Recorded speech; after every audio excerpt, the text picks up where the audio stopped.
Welcome in, guys. Welcome in.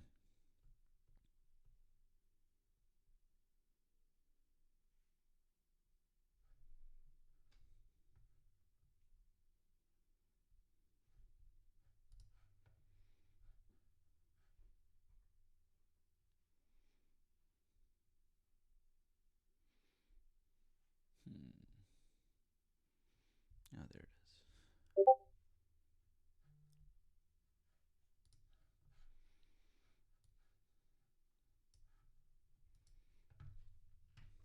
Welcome in, guys. Glad you guys are here.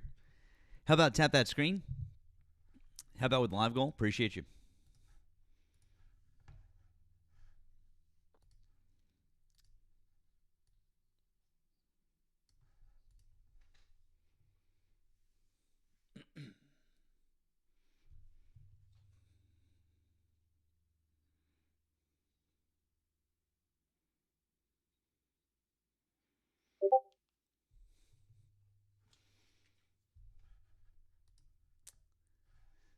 Right. Good job, guys.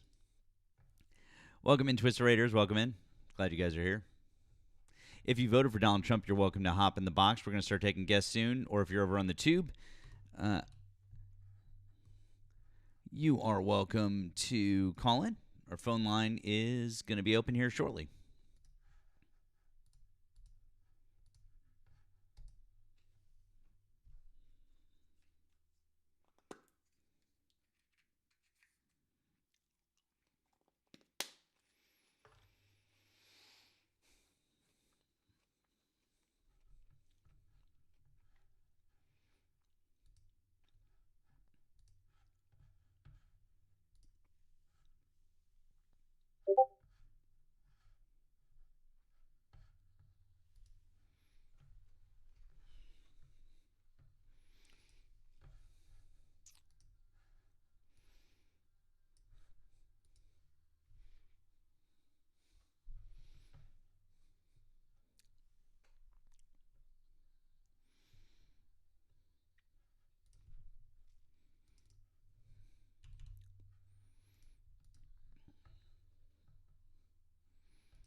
Evening, guys. Evening. Welcome in. Welcome in. Tap that screen. How about with the live goal? Do all the good things like our friend Erika Shante would say. She might never come back from Barcelona now.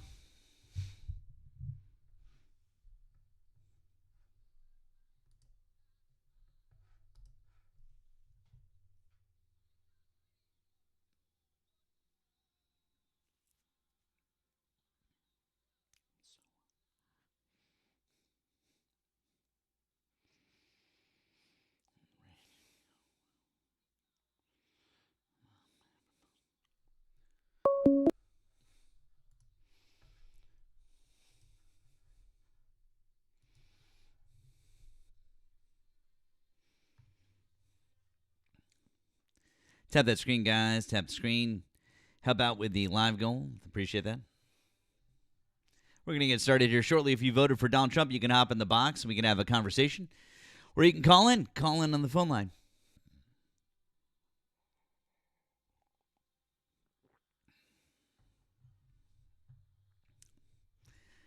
Kiss isn't MAGA. Gene Simmons is. Fuck Gene Simmons.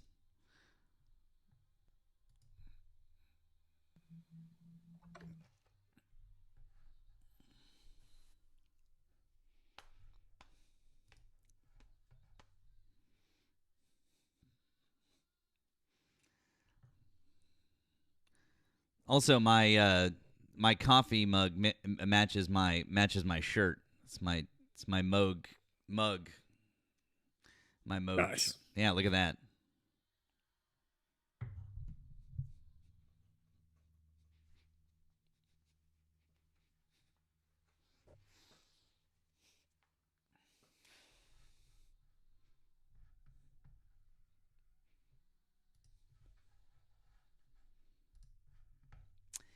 Anyways, welcome in, guys. Welcome in. I'm glad you fine folks are here on a Monday. It's Monday. Happy Monday. It is the first day of Pride. Couple of quick things. All right, so anyone who was not here on, why is that offset? I don't like that. That's gonna fix. I thought I had it fixed. If or that is too far back this way. There. All right, that's good. That's pretty good. Close enough. Doesn't want to. There we go. Anyway, all right. If you weren't here on Friday, FYI, for the month of June, since our silly friend tax guy over there decided to start calling me Mad Matt on Friday, we put up a shirt and a tank top and a coffee mug. And it's being hosted on Erika's shop. Okay? Yes, exactly. And that was all thanks to our friend Wesley. All thanks to our friend Wesley. Wesley, if you're here over on the tube. That was all thanks to you. Thank you, Wesley, for that idea. And so here's what we're doing. For the month of June, if you get one of those items from the shop, 50% of the proceeds at the end of the month are going to go and support the Victory Fund, which is an organization that I love, and they support LGBTQ plus candidates who run for office. They support their campaigns. They help train them, work them up, the whole 9 yards. In fact, any of you guys who know Hot Girl Politics, Jess, she messaged me and she said that she was going to try to start working with them next year. They're a great organization. So that's what I'm going to do with half of the proceeds. So if you buy a shirt or a mug or a tank top, we're doing that. I think we've already had a good number of them sold. It's going to be fun. So, yeah, anyways, we're doing that. But that's in addition to our normal stuff. So if you'd like to offer regular support, Nemo and I have our links in our bios, and we really appreciate you guys helping out. So thank you for your support. Obviously, you can support via the regular means if you want to put the old gifter-roonies here and pop Nemo up all the way, or if you want to help out with my live goal over here, that's great. If you're over on the tube, you can do live chats, or if you want to support either of us, both of our links are down in the description. If you guys want to know where the shop is, it is number 1 in my link tree. So if you go to my link tree, it's number 1. So number 1 at the top of my link tree, you'll see it. It's just thiserika.buzz. So that's where, Tammy. So there you go. Good times. That's where. So that's that. So yeah. All right. Let's see. Nemo, you were on with Manda. Were you on with anyone else earlier, or just that? No, just Manda. Yeah, that was interesting. Yes, it is John Brown. It is John Brown, Mike. Yeah, That's I'm gonna have to tweak it a bit because like the nice little element of the red hand is covered up, so yeah, gonna have to tweak it a by bit more. you. But it's so cool though. That is really Yeah, that's a great image, dude. Very nice. Very nicely done. John Brown did nothing. I mean, John Brown did something. Oh no, he did some things. He did some things. He did some things. Um, yeah. Let's see here. Got someone in the box using the box.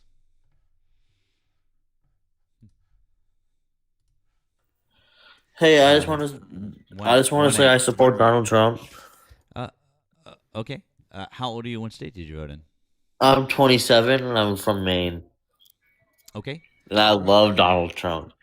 I bet you do. What's the over under on the slur, Matt? I'm gonna say less than five. Less than 5 Oh, minutes. I'll give you a hint. 1-8. Do you know what that means? I don't. I don't know what 1-8 means. AH. No, that's not what. Oh, No, it's not what. I mean, I No. do Oh, know. it's not what it is. Oh, I you thought know. you're being clever. I know. I mean, obviously, I know 8-8, but 1-8. Very good. Okay. Gee, damn. I should have realized that. It's been a long day. That's not what I could explain. That's not what it Yeah. means. Why What is are it? you laughing? Because it's funny. You don't know what it means. What does Cool. it What mean? does it mean? It's a Jewish thing. Oh, here we go. So what do you mean? So You mean it's the Your ball's not exact even dropped opposite of what here. you're claiming. Really? It. So what? It's Okay. the opposite of it. Yeah. What part of Maine are you in? Part of Maine. I'm Augusta. You're in Augusta? Really? I know the Augusta area really well. Almost all my family's from Waterville. Do you want to come visit? I will actually be spending close to 2 months of my summer, probably about 15 minutes away from you. But yeah, most of my family is from Waterville. I'm very familiar with the area. So yeah, I was just curious. Yeah, I'm from Augusta, Maine. Yeah, you already said Maine. That's why I asked, and I know where Augusta is. It's the capital of Maine. Very, very good. So, anyways, why do you still support Donald Trump? I support him because of his immigration policies, his economic policies, and basic is foreign policy. Basically, all his policies.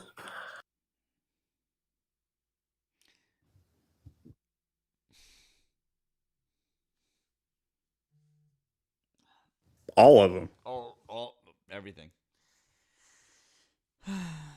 Okay, what is he doing right now that you really like? How about that? Building the wall. He's not doing Is that. he? I mean, would you support it if he was, Nemo? No, there's already a wall there. There's already a wall there. Why would you not support building a bigger wall? Because there's already a wall. But it's small. Is it? No, how big is it? The one that he built was small? Wow. I definitely don't want him building No, one. Then. I want him to build a big wall. Yeah, but he already built the wall. Are you saying that that wall was small? Well, then he sucks at building things. He didn't get enough funding. Sure he did. Yeah, he did. He needs more. Well, no. Why should we give a man who builds tiny walls more funding? So we can build a bigger one. Thank you, Pepper. It sounds like he sucks at building big walls. Well, how big of a wall do you think we should have there? Well, I mean, shit, dude. How much money did the Great Wall of China cost? Something tells me it cost a whole lot less than whatever the fuck Donald Trump shat out in 4 years. Yeah, they were keeping out the Mongolians, were they? You ever see Mulan? I don't think that worked out very well. Yeah. I think, I'll tell you. They use this thing called grappling hooks and ladders, and they just kind of went over.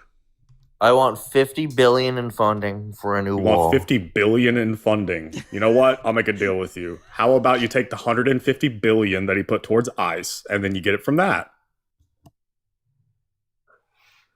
We want the money from ICE. Again, dude, like your balls need to drop. No, I don't think we need to take the money No, from your ICE. balls don't need to drop? Wow, that's pretty progressive. All right. I Hey, think welcome we to the should be cause. taking Happy that Pride. money from ABT candidates, people who are abusing the system, people who are are abusing staying the in illegal system, hotels. like billionaires who use all sorts of different duplicitous means to skirt paying taxes and their fair share. Therefore, they are abusing the system by all means. Thank you, Pepper. That's I mean, you're not right true, about man. that. That's No. not true. Donald Trump literally admitted that that's what they do. Who? Be honest on this question. Who pays more in taxes, you or Elon Musk? Of course, Elon Musk does. I don't have any money. Hang on. Time out. On a percentage basis, I do. No. Yes, actually, No. on a percentage basis, I do. Yes. I pay. You don't pay. I pay an effective 14% federal tax rate. He pays an effective 8% federal tax rate. Pepper, thank you so much, friend. You're being very kind to all of us. We really. I think you're appreciate that. lagging. I'm not. I think you're sucking. I think you. Yeah. You said you meant to say 38%. No, he pays an effective federal tax rate of 8%. That's not what I'm saying. Oh yeah, where are you looking? Twitter. The owns Twitter. the app. Oh, How much the do you think bastion he of truth paid? that is Twitter is going to give you the How accurate much do you number think for he what Donald paid Trump on pays the as a accusation percentage. of Twitter? Anytime I need accurate information, I'm always like, let's go to Twitter. Let's go. Quit. Let's ask Grok. How much do you think he paid for it? What? Paid for what? So he didn't pay any taxes when you bought Twitter? What? What the fuck are you talking about? Elon Musk? Oh, he's talking about Elon Musk. Yeah. Yeah. You're talking about Elon Musk, and so you're talking about a business. You're not talking about. Are you talking about Elon Musk personally, or are you talking about a business? Personally, which is when different. he bought He didn't buy it personally, you fucking moron. It's a business. Jesus fucking Christ. You cannot be this fucking stupid. he paid for it. Holy shit. Why did Damn. God, we are so fucking cooked. Dude, did you take okay. So now apparently he didn't pay for. I didn't say that. Oh my God. Okay. Did Elon Musk take out his personal checkbook and pay for Twitter, or does he have a corporation that borrowed a bunch of fucking money and bought Twitter? He had the money already. He didn't, actually. He had to borrow a bunch of the money. Did you not know that? Do you know how much money he's worth, sir? Yes, much money I know. Do you know how much cash he has on hand? The problem is you're confusing net worth with cash on hand, which is why I think that you're confused, kid. But I don't think he gave him $40 billion overnight. Oh my God. Jesus. This guy does not understand the separation between a company and a And person. I am talking about Elon Musk personally paying income taxes. Stop conflating personal income taxes with business taxes. I also own a business. I'm not talking about the taxes that my business pays or paying taxes through the business. I'm talking about personally. Do you not understand that? And what did you buy? What do you mean, what did I buy? What are you talking about? So I mean, he bought Twitter, and what did you buy to compare yourself to Elon Musk? I'm not comparing myself from a business perspective. I am talking about on personal federal income taxes as a effective tax rate. I don't understand what part of this you're not getting. Roughly, I pay a 14% federal income tax rate. I'm going to guess you probably pay about the same, assuming you work, which I'm kind of doubtful. Doubtful at this point. More. Doubtful at this. No, you don't. You definitely don't.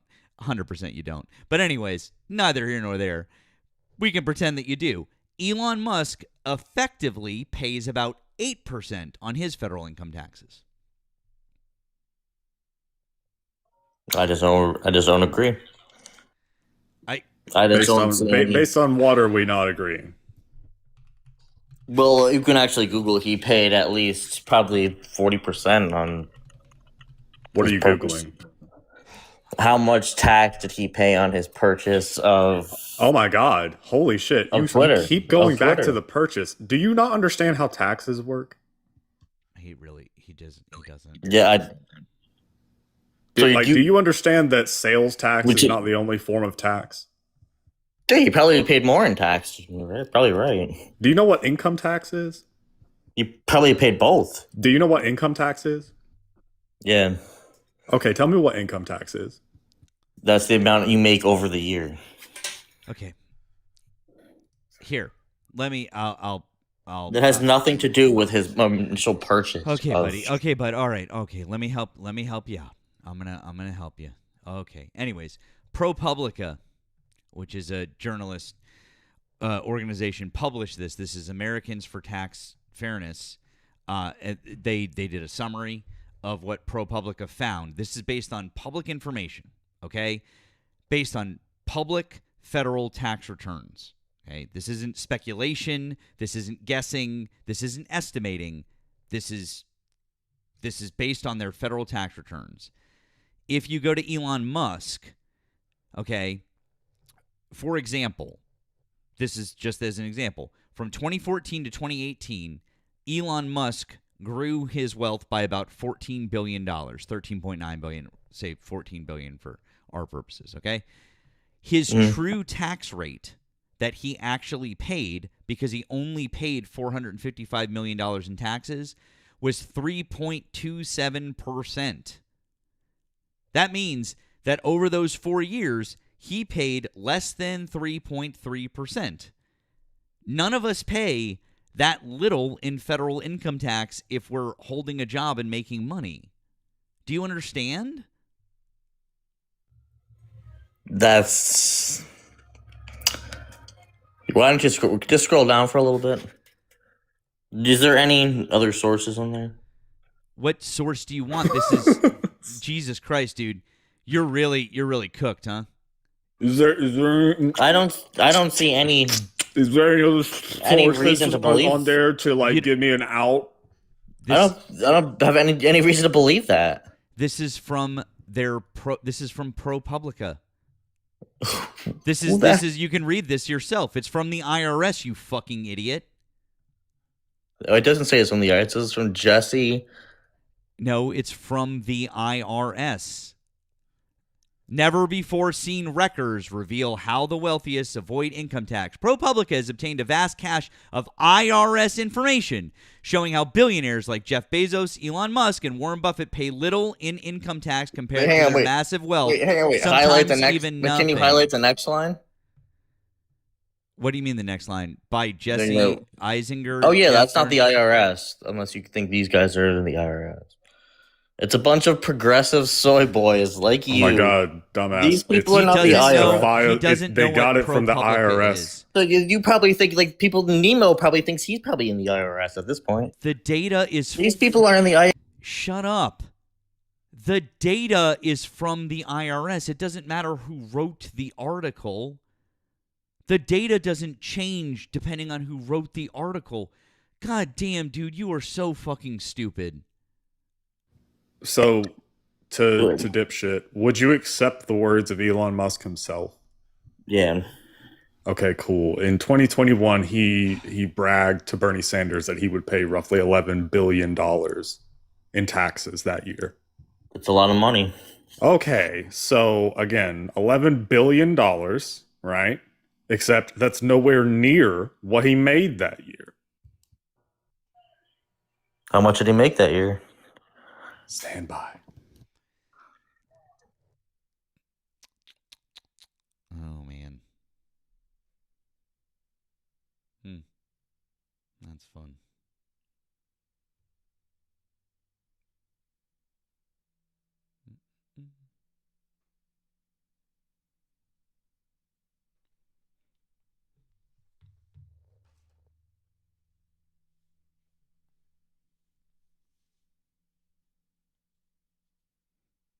MAGA Allie. MAGA says that.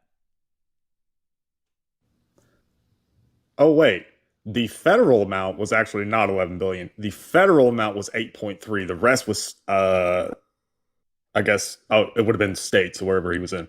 So 8.3 billion was the federal tax. He made roughly 86 billion. That's how much his wealth increased that year. So he paid 10%. So 10%. Yeah, it's still less than. Yeah, that's fine. What do you mean that's fine? That's not fine. fine to me. It's paying Yeah, how $10 much billion. did you pay in this tax year? This tax year? I don't know. You don't know? I don't You know. didn't just file taxes? Who knows? You want to try again? Who knows how much I paid? Dude? Why do you keep stammering? Who cares? Why do you Who care? cares? We're talking about it. I thought you were just bragging about how much you made. Nemo, this guy was just like, I'm probably in a higher tax bracket. Yeah. Yeah, How so I high is don't that tax understand why bracket? Well, I don't know why he's asking me. I don't know this guy. The average So he's federal ma- income so tax he's ma- rate, the Wait, hang on. average, Wait, the, so just so the average federal income tax rate in He's the most just to- recent year. What, dude? Why are you interrupting me? I'm answering his question. No, you're not. I don't think so. He's mad at Elon Musk for making Okay, yeah, you're billions not of giving dollars. numbers. So You're he's not gonna answering the anyways. question. Anyways, So the he's gonna ask average. me how much I am trying to answer the question because you can't. Okay, the average federal tax rate as of 2022, because that's the last complete year that we have data for, because it takes a while to put all the data together, was 14.5%. That's the average that Americans pay. So, why is Elon Musk paying less than the average American? Why should he be paying less? Shouldn't he at least be paying the average? I mean, you don't think you paid $11 billion. So why don't you pay the average, I'm so I guess? sorry. You seem to be confused between the actual amount that he paid and the percentage of tax that he paid. I understand that this is a difficult concept. Do you understand the difference between those two things, or do I need to, break it down further? So can I ask you a question? No, I asked you a question. Do you understand the difference between percentage of tax paid versus the actual amount of tax paid? Yes or no? So can I ask Nemo a question? No, I'm asking you. Do you So understand? let me ask you a combined. Jesus fucking Christ! Can you answer my question? How much combined did you make? Can you answer my fucking You question? paid more money than Elon Musk. Can you answer my question? Yes, I did. Okay, great. Now, can you answer my question? What was your question?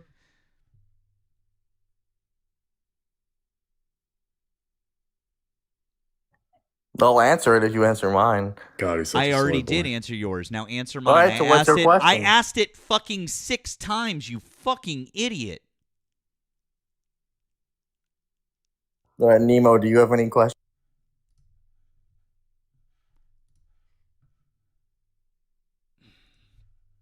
Guys, you can call in if you voted for Donald Trump. You can hop in the guest box. And we can have a conversation with you. God damn. Martin, hi. Did you vote for Donald Trump? Martin, hi. Did you vote for Donald Trump? I think Martin might be taking a shower. Entirely possible. Weird.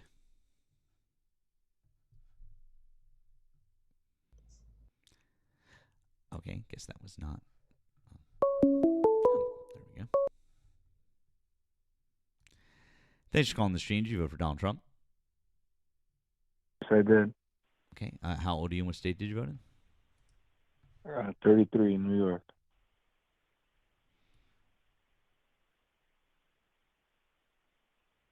Why do you Hello? currently support Donald Trump as of May 2026?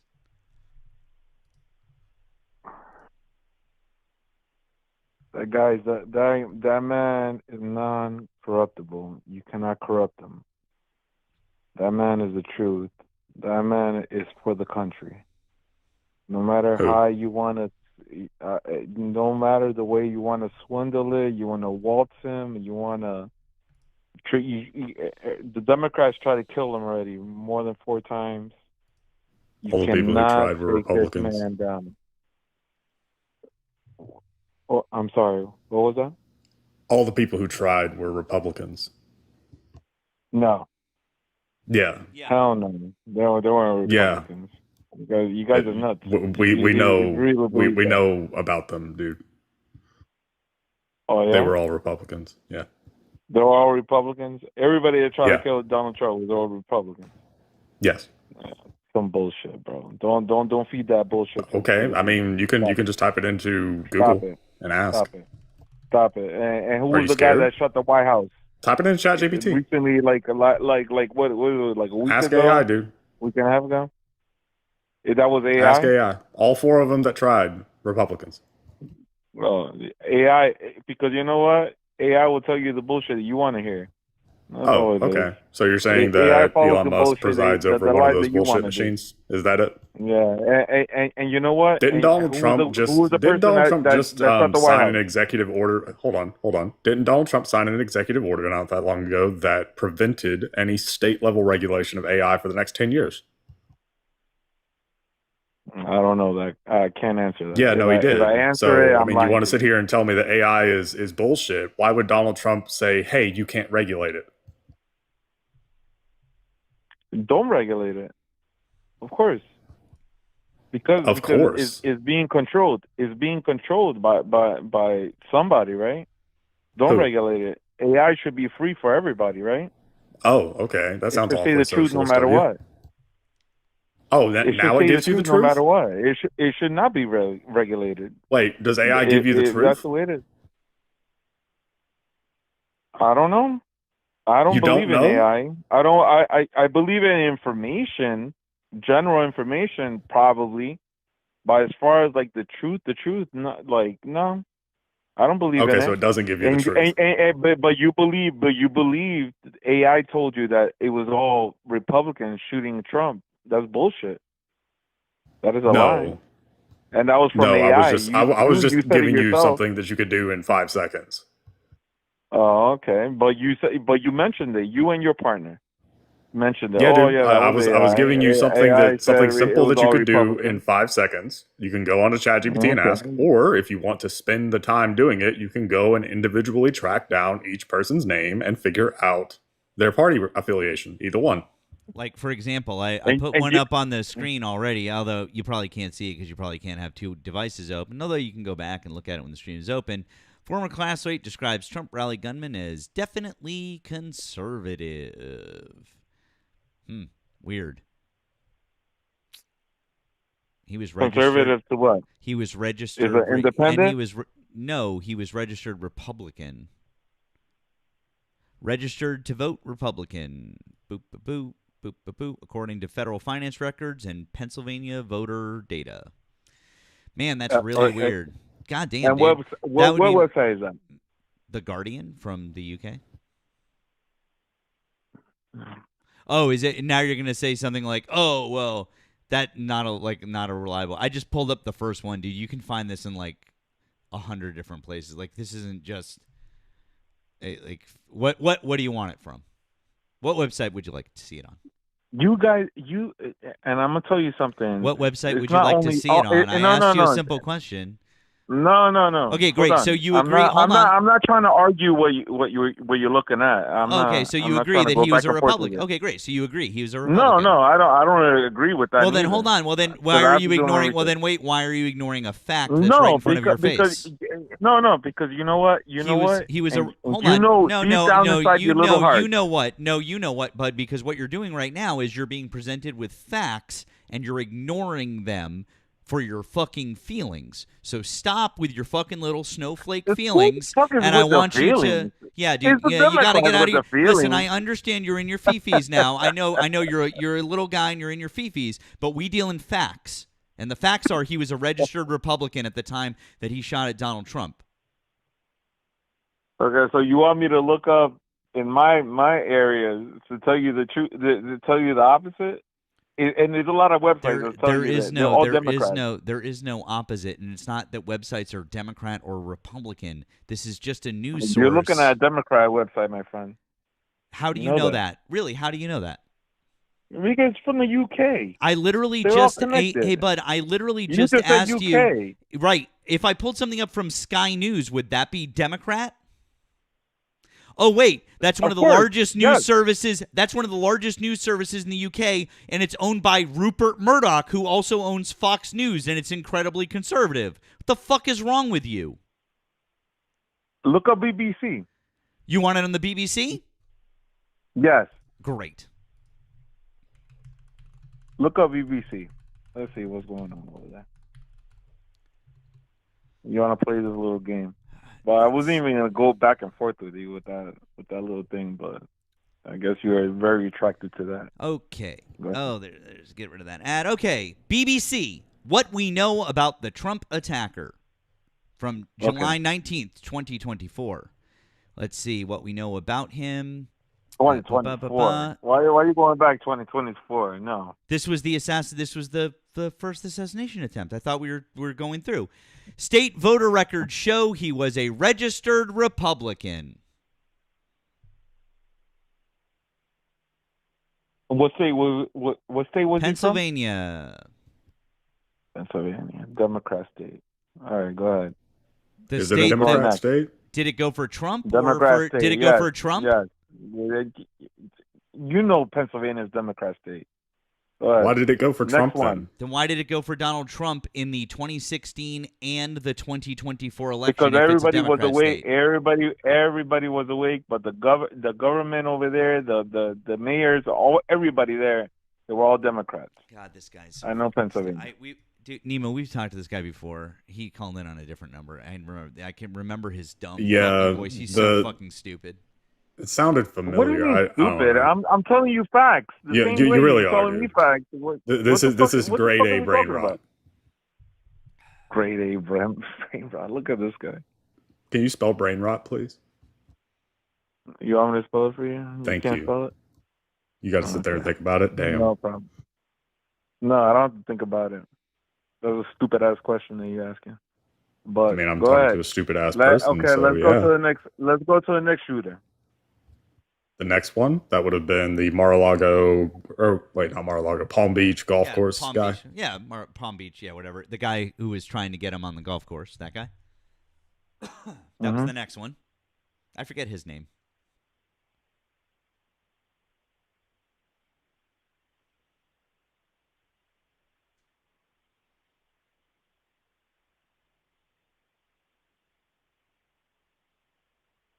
Ryan Wesley Ruth? Interesting name. I swear, they all have names that just sound like I'm going to be a shooter one day. Why do they always do? It's always the three names. Yeah. Right? You know? God damn. Let's see here. Oh, with an O.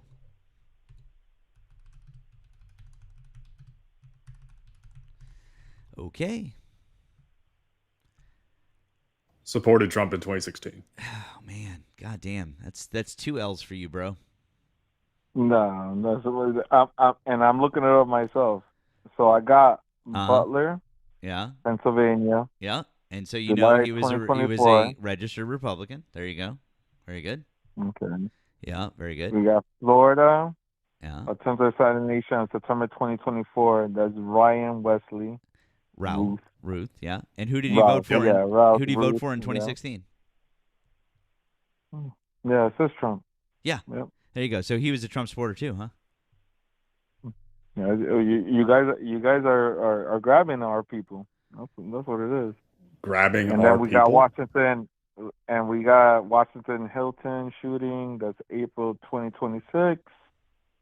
Gunman. April 2026. You're skipping Thomas one. Allen. Fire on hotel security. Yeah. That's Paul Thomas Allen.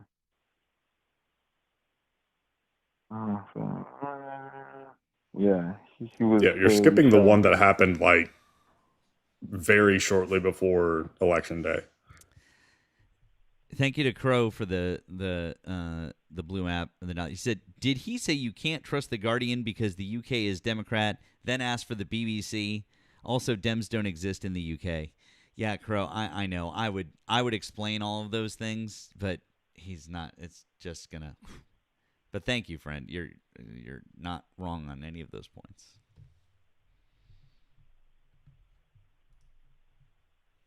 Okay. Yeah. How we doing, caller? And what was the other one that I missed that you're talking about? I can't remember the name of the dude. He didn't actually pop off any rounds. He was caught with a weapon. It was at a public event. I'm trying to remember what the fuck it was. Let me see if I. Does anybody in the chat know what the location of that one was? It was immediately before election day. Was that the one at Coachella? Was that the one at Coachella? Was it Coachella? Man armed with several firearms arrested near Trump Valley. Was that him? Yes. That. Nevada man. Yeah. Yes. Okay. Yeah. Nevada man. Suspect 49 out of Las Vegas. Because I know Mar-a-Lago happened 2 times already. And then, that one doesn't have his. Mark Chapman. That's what Christina said. Hold on. Mark What? That's the guy who shot John Lennon. What the fuck are you guys talking about? Get the fuck out of here. Wait, is it? Yeah, Mark David Chapman is the guy who shot John Lennon. Get the fuck out of here. Damn it. Now you guys are just messing with us. Stop it. His name was Lee Harvey Oswald. Yes. Vem Miller. V-E-M Miller. Vem Miller. There we go. Oh, Miller was described as a lunatic and a member of, wait for it, Sovereign Citizens. They're certainly considered a far-right group. I wouldn't say it's a militant group. It's just a group that doesn't believe in government control. Nevada records show Miller is a registered...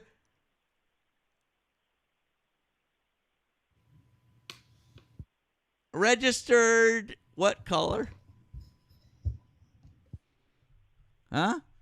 It's like Dora the Explorer, but with politics. Can you say Republican? Delicioso. But listen to me. You know how many people that you guys have that's very violent, Democratic people. No. And let me tell you something. Shooter, no shooting. No. Who's your next leader? Who is the next Democratic president? You guys have nobody.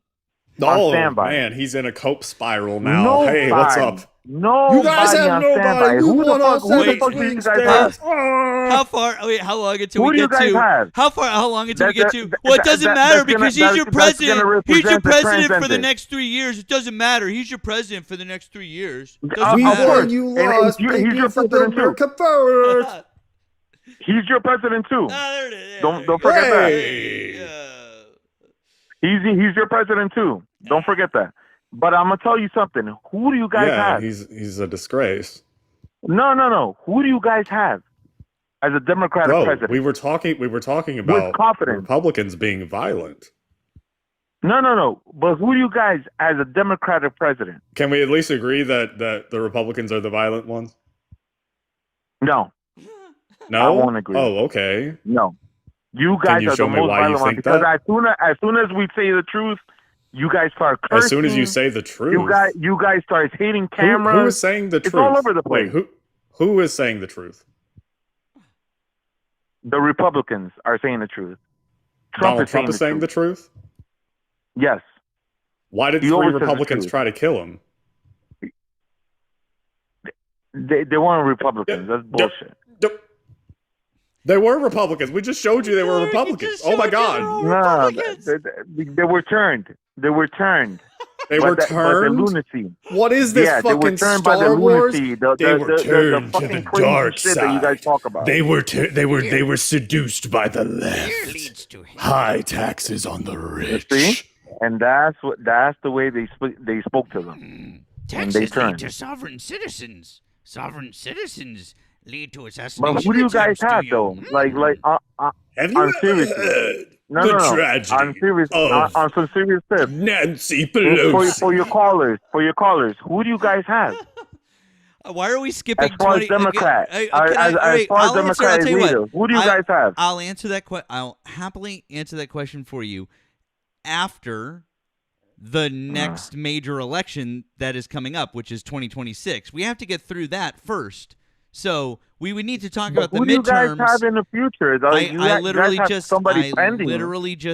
literally just explained to you. We'd be happy to talk about that after the midterms because we're focusing on the major election that's happening right now.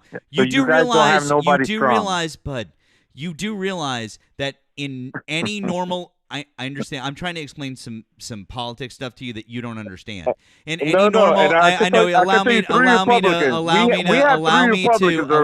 explain you something to you. guys don't have nobody on standby. I understand. Allow me to. Bud, I could start listing off all of the Democrats that are wanting to run for president, but allow me to explain something to you that you clearly don't. Allow me to explain something to you that you don't understand.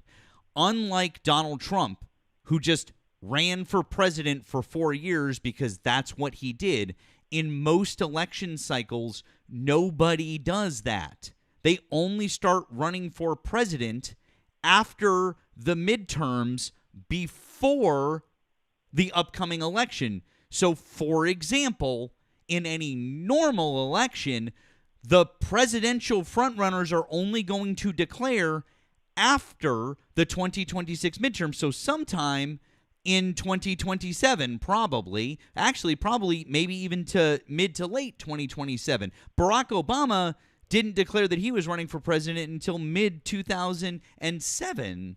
Like, he didn't declare in early 2006, that would be like now. It doesn't make any sense. That's why we can't just be like, these are the top frontrunners for the Democratic nomination for president. I get it. You have J.D. Vance, who's the current vice president, because that's always the presumptive nominee of the incumbent party when the president can't run anymore. Cool story, bro. I'm so glad that you've got that. Anyways, we're talking about the midterms. Do you understand politics now, or do I need to give you more of a remedial course? No, I understand politics very well. I don't think that you do. Who do you guys have? You asking us that question means that you didn't listen to anything I just said. God damn, dude, you're so fucking. You didn't listen to anything I just. You guys are blindly just fucking protesting every fucking day for no fucking reason. You know what? You guys are a fucking joke. Here, I'll tell you what. Look, I didn't know that. I was just looking in the box to see if we had anyone else. One thing. Why don't you talk? You know what? I'm not hanging up on you. I know I'm not hanging up on you. In fact, I have a friend that I'm going to let talk to you. Oh, shit. I just wanted to be here for the clips that were going to get made of this. I really didn't even want to say anything. This is just too good to watch from the fucking chat. Go ahead. God damn! I was like, Brian. Yeah, I don't care. Keep going. I'll sit here and watch. This is great. You guys are doing fucking fantastic. But Brian, and on all honesty, for everybody in the fucking chat, who do you guys have? The Democrats, the leaders. You guys are protesting every fucking day in this fucking channels, all these channels in YouTube, in fucking TikTok, all the platforms all around the fucking world, of course, which I appreciate. But who do you guys have? Who do you guys are looking up to? You guys. Do you know why I will lay my head on the pillow tonight? Do you know why I'm going to lay my head on the pillow in about 35 minutes? I'm going to fall asleep in about 5 fucking seconds is because we don't have Donald Trump.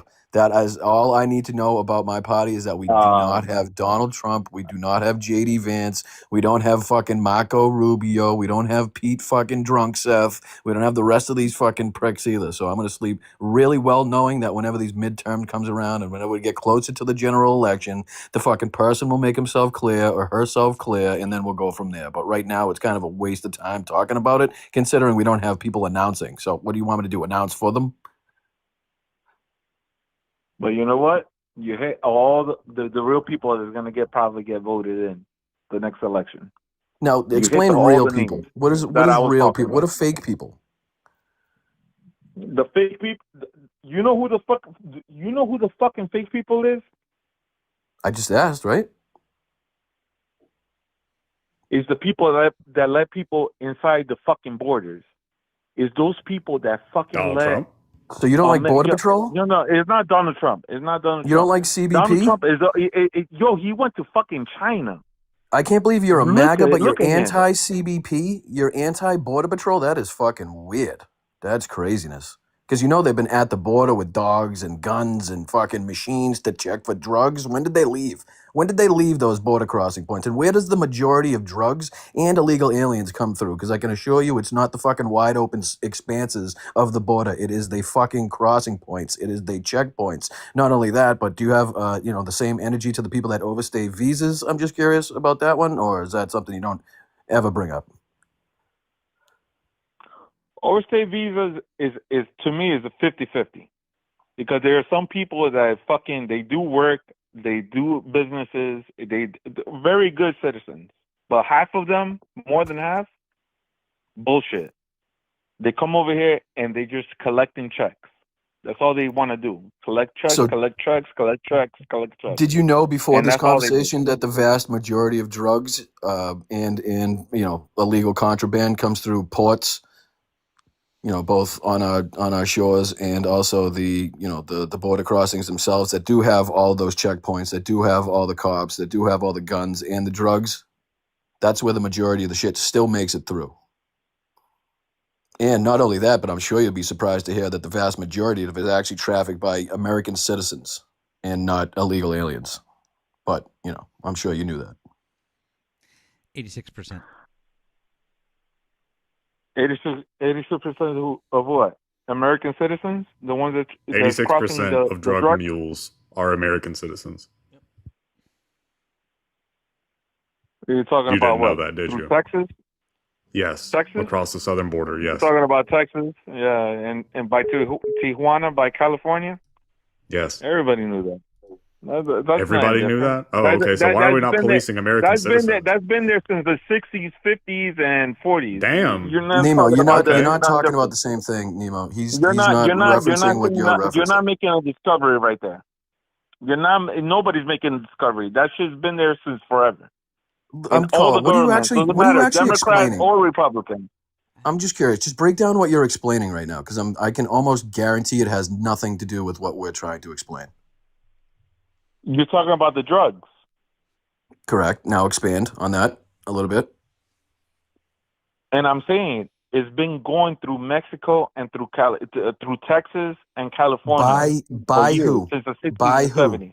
By whom we're talking about? Everybody. The government, the cartels, they're all connected. It's a business. It's all a business. So it's very difficult to have a conversation with somebody that clearly is thinking about their next statement while you're speaking and clearly not listening to anything that you're saying. But what we're talking about is the drugs that do come across the border. What the other gentleman was saying was clear. Yeah, everything's going through. Like, everything's been the way it's been. It's always been the same thing. That's not what I was saying. So I don't saying. even know why we're talking on this topic, because it's always going to be the same thing. We're not even talking on the same topic. Pass by. Really not. Brian's right. It's like, damn, dude. I don't know. It's like trying to fucking cross-pollinate with a plant that just don't want your pollen. Ain't taking your pollen. You know what I mean? It ain't going to happen. You could sit there and shit facts all over these plants all day, but they ain't going to grow. Pretty much. I don't know what the fuck you're talking about, because I'm telling you. I'm telling you. You haven't since we started this conversation. And you guys don't want to listen. I mean, I can't force it either. I can't force it in your fucking ears. Yeah. In your mind. I mean, dude, we've been listening to you, and you're just not making sense. Like, you're saying that what, drugs coming across the border is a problem? Yes. And we're saying that the overwhelming majority of the drugs that come across the border are being brought here by American citizens. Citizens, yes. And I agree with you, but it's always going to be like that, no matter what. It's a business. So what are you railing against immigrants for? I'm not going against immigrants. You said the main problem was no. The only thing that I'm complaining about illegal immigrants is that it's like under Biden. I'm gonna give you an example. The last time I was against the illegal immigrants, under Biden, they went to New York, they went to fucking California, they went to Texas.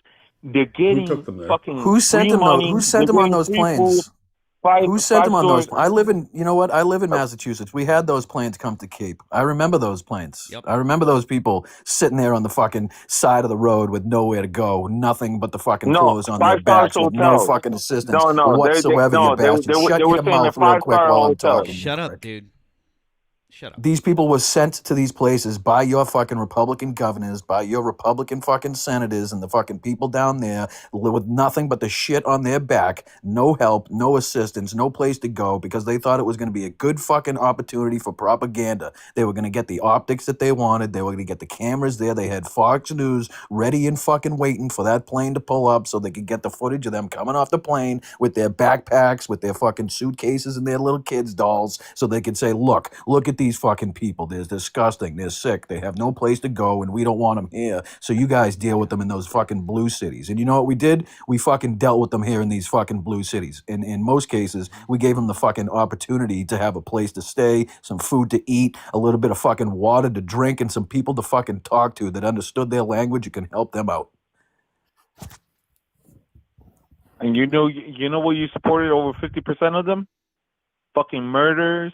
Fucking killers that can't you from those wait, countries. Really? Can you cite? That's really? what Can you you? fucking Awesome. did. Can you Fucking cite? rapists, Awesome. fucking Awesome. child Can you molesters, cite? all Awesome. those Can you fucking cite people. your That's what source? you fucking Awesome. did. Can you cite your source on That's that? what you did. Awesome. In Can you cite your in source those on that? Awesome. Can you cite your source on that? Because CBP, the Customs and Border Protection, the people who protect our border, their own fucking statistics prove you wrong.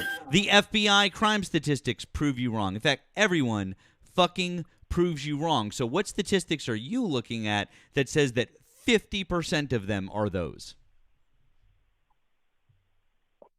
I'm gonna get it right now. Good. I'll tell you right now. Fantastic. Get it. Go for it. God damn it. Fucking 50 fucking. What was the number while he's looking that up? I believe, and correct me if I'm wrong on this in the chat, or Matt, if you know differently, but I believe it was somewhere in the 70% or 71% range of the people that were sent to El Salvador either had little to no criminal record whatsoever. Yeah, it was something like that, right? So I think it was 70 something percent. I forget the exact number, but it was yeah, real quick over on the tube while this guy finds this information that doesn't exist. Thank you to Scarlett for the gifted membership. Thank you for sending that out. That was really kind of you, Scarlett. Paying it forward, you're really kind. Appreciate that. Thank you to our friend Wesley. Thank you, Wesley. Matt, I think he was talking about the last caller. Says, Matt, are we sure this caller is an adult? How privileged is he to not understand how income tax works? Love what you and Nemo are doing. Thank you, friend. Yeah, I don't know. He was confused as fuck. And then Wesley, I think for this caller, how many attempts were made on Obama? Nemo, correct me if I'm wrong, it was 11? Yeah. Yeah, that's what I thought. There were 11 attempts on Obama, but so weird that you guys don't talk about that. That's so weird. Huh. He wore a tan suit. I got it. And he put mustard on a burger, Brian. Don't never forget. Fancy mustard. Excommunicate at all fucking costs those people. God damn. All right, caller, what's your source? I got cbt.gov and I got ice.gov. Yeah, what's the article on cbp.gov, or where are you getting the statistic from that you're saying that 50% of them are murderers? Just put Border Patrol. I wouldn't doubt if he's on fucking conviction. CBD.com. cbp.gov. Yeah. And we got ice.gov. Yeah. Getting the facts right here from THC.com. Facts. So, hey, a quick question for you. So, you know what? Hey, he was right. He was right, guys. I do have the information here. Oh man, this is bad for us. Hey, especially when you look at the murder numbers. So, the most recent year we have was we have 2024 and 2025. Now, I'll tell you what, we'll go with Biden's numbers, right? Because bad, right? It's got to be bad under Biden. How many out of the 17 million undocumented people that are here in America, how many murders do you think that they committed?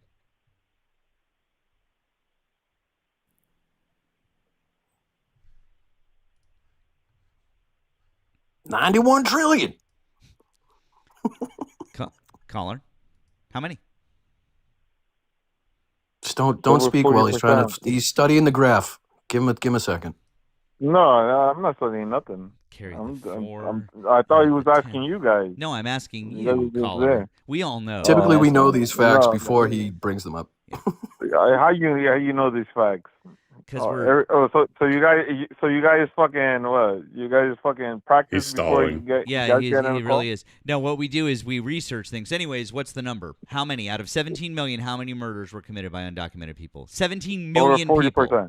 What's that? Over 40%. All right, so wait a second. So 40% of What's that 17 calculation? million. So that would be like 7.5 million. Like off the top, is it just somewhere around there, right? I guess would be. Well, you're going with a crazy So- number because I don't even see those numbers over here. So But go ahead. 6.8 million. Sorry, 6.8 million is a little bit. Can low. I just So ask, where are we getting on. the 17 million from, Matt?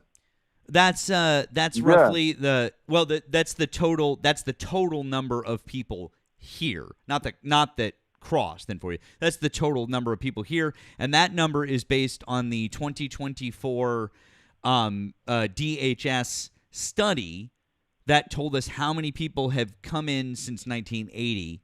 And then adding in from they had done it to 2022, and then they did an addendum studying 2022 to 2024.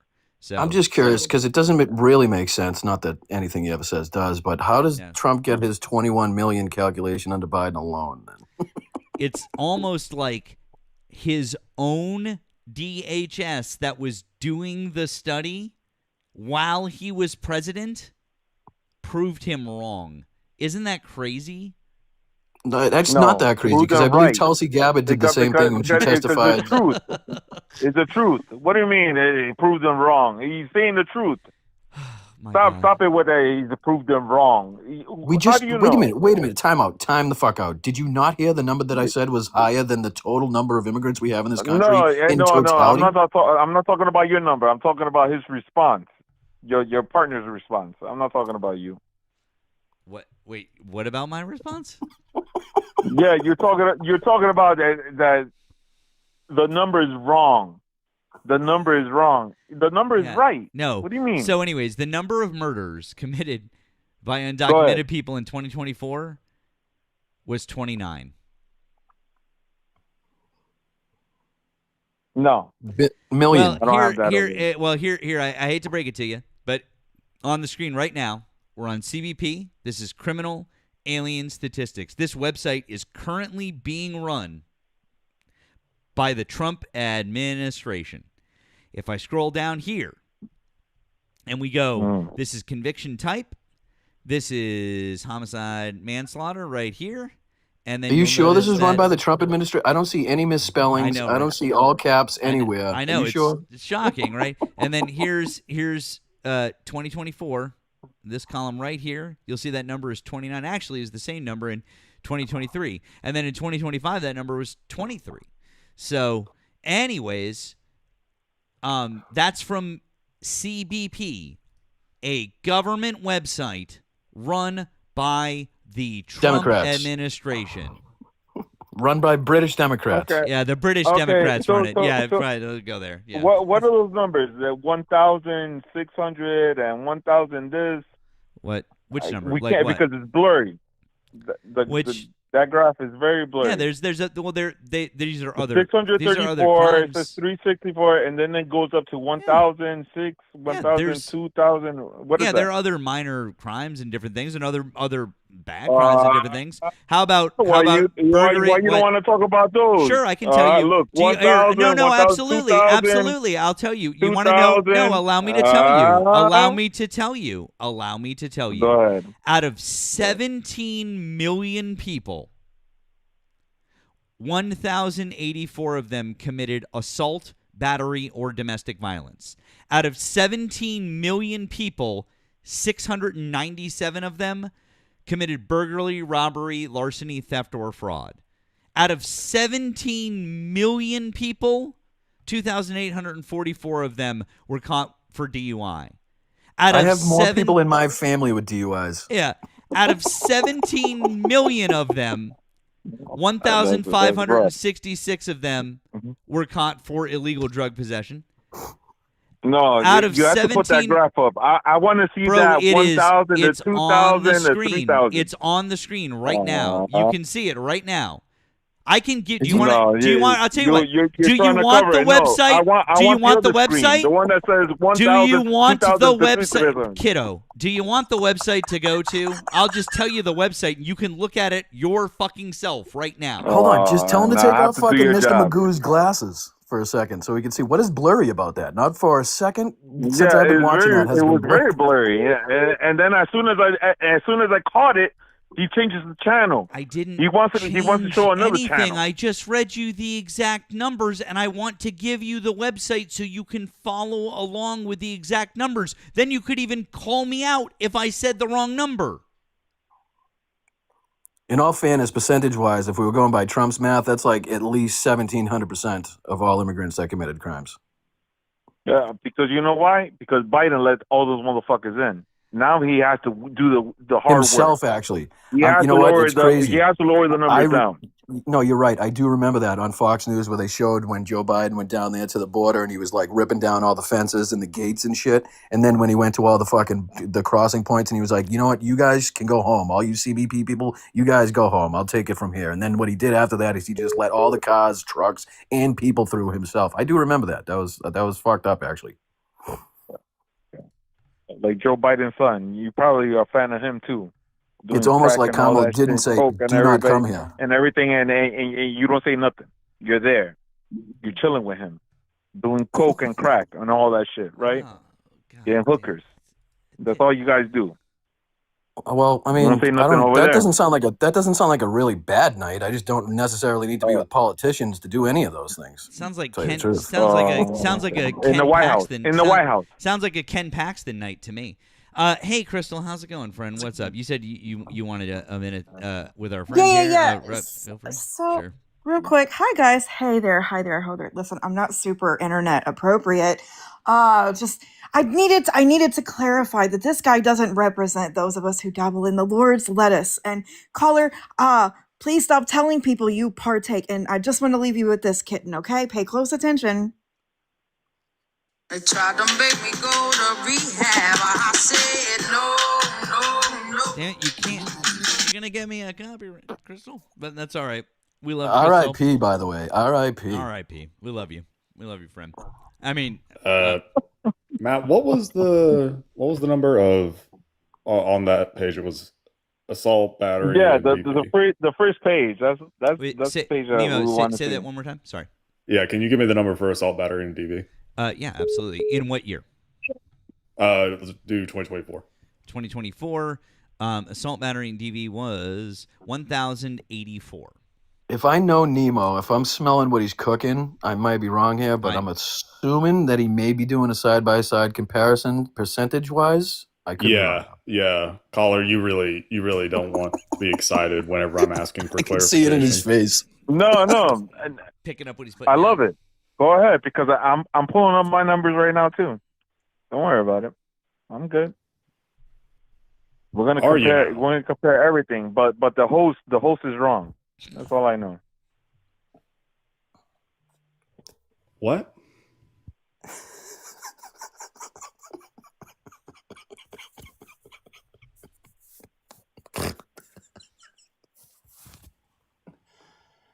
Oh, fuck me.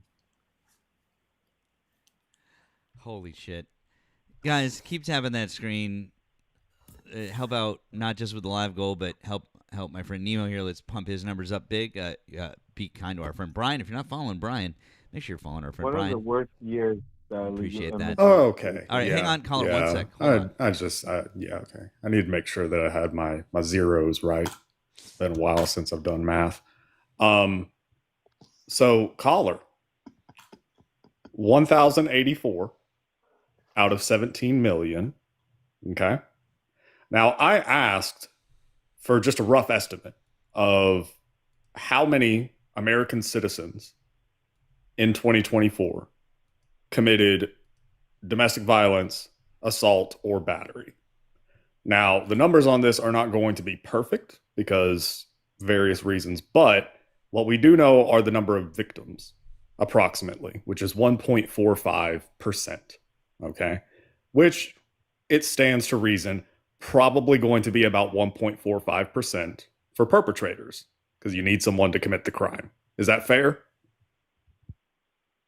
Well, if you're talking about 2024, let me tell you something, my friend. These are American citizens I'm talking about. Yeah. Are you talking about American citizens, or we're talking about illegal? I'm not talking about undocumented immigrants yet. So I'm talking about American citizens. So American citizens, Go ahead. about 1.45% of all American citizens in the year 2024 committed domestic violence, assault, or battery. But here, just because I'm going to be extra generous, I'm going to say knock that down to 1%. We'll just say 1% of American citizens committed those crimes in 2024. Is that fair? He's still carrying the In one. Hold on. 2020, and I'm going to tell you something, my friend. On 2024, 34% of American women. Holy fuck. Can you answer my question, dude? Committed 34% violence. Dude, can you answer my question? Time out. Nemo, I'll let you go. I just got to address the fact that he just said 34% of Americans committed 34%. 27%. It went up to 27%. Domestic violence. So American dude, citizens. no. What? Thank you, Lex. Appreciate it. So I'm just telling you, 1 in 3 women did domestic violence, and 1 to 6 was men. Yes, those are lifetime I broke it down. numbers that you're giving. No, I'm talking about just the year. No, it is lifetime. You're saying 1 in 3 women in their lifetime, 1 in 4 men in their lifetime. That is true. 1 in 6. But it's in their lifetime. I'm talking about just the year. Just the year was 27.5%. No, it wasn't, dude. Yes, it was. Oh my fucking God. You really don't get it.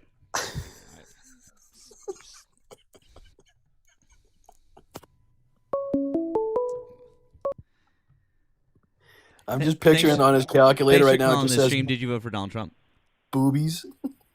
Yeah, I did. Okay, can you hold, please? Yeah. Thank you. Yeah, that was Brian, we've talked to him before, and like, who, that kid we were just talking to? Yeah, I'm fairly certain that I had his number banned, that I blocked him, but he called from a different number, so yeah. I don't know, bro. I don't know. He private called you? He star 69 your ass? No, it was a different, like, it was just a different, like, I think he's in New York. He called from a New Jersey number. I recognize the area code as New Jersey, but anyway. He's probably spoofing numbers to call in. It's entirely possible, because he, like, I was like, oh my god, that guy in his voice, but yeah. So, anyways, but so yeah. Hey, I'm going to the game on Thursday. By the way, going to the game on Thursday. I'll be at the game. You are? Yeah. By what? Solo, family, kids? Friend, just me and a bud. Yeah. There you go. Where you sitting? Anywhere good? I'm my seats are in section 31. Let's go. As long as the beer's cold, right? Don't fucking matter where you're sitting. I mean, it's good. I mean, it's been. Who they playing? Orioles. Gotcha. Yeah. So yeah, it's not. I mean, whatever. It'll be fine. It'll be fun. But a game's a game. Plus, it's early on, so you know what I mean. It doesn't really matter at this point too much who you're playing. Exactly. So, anyways, I just thought you might like to play with your food with that guy, because what a dipshit, right? So I honestly didn't want to even say anything. I just knew people were going to be screen recording at some point, and I just wanted my name to be involved. You're like, I just want to be there. Yeah, I was just hopping off of the fucking your audience, and I was like, this is too good. I can't watch from the chat this whole time. I got to get in here sometime. All right, but I appreciate you guys. Have fun at the game. Before you go, tell everyone, because we got a lot of viewers on the tube. Tell everyone on the tube where to find you, because everyone here knows easily how to get you. But tell everyone on the tube real quick how to get you. At Boston Brian. Again, do you not say the other platforms?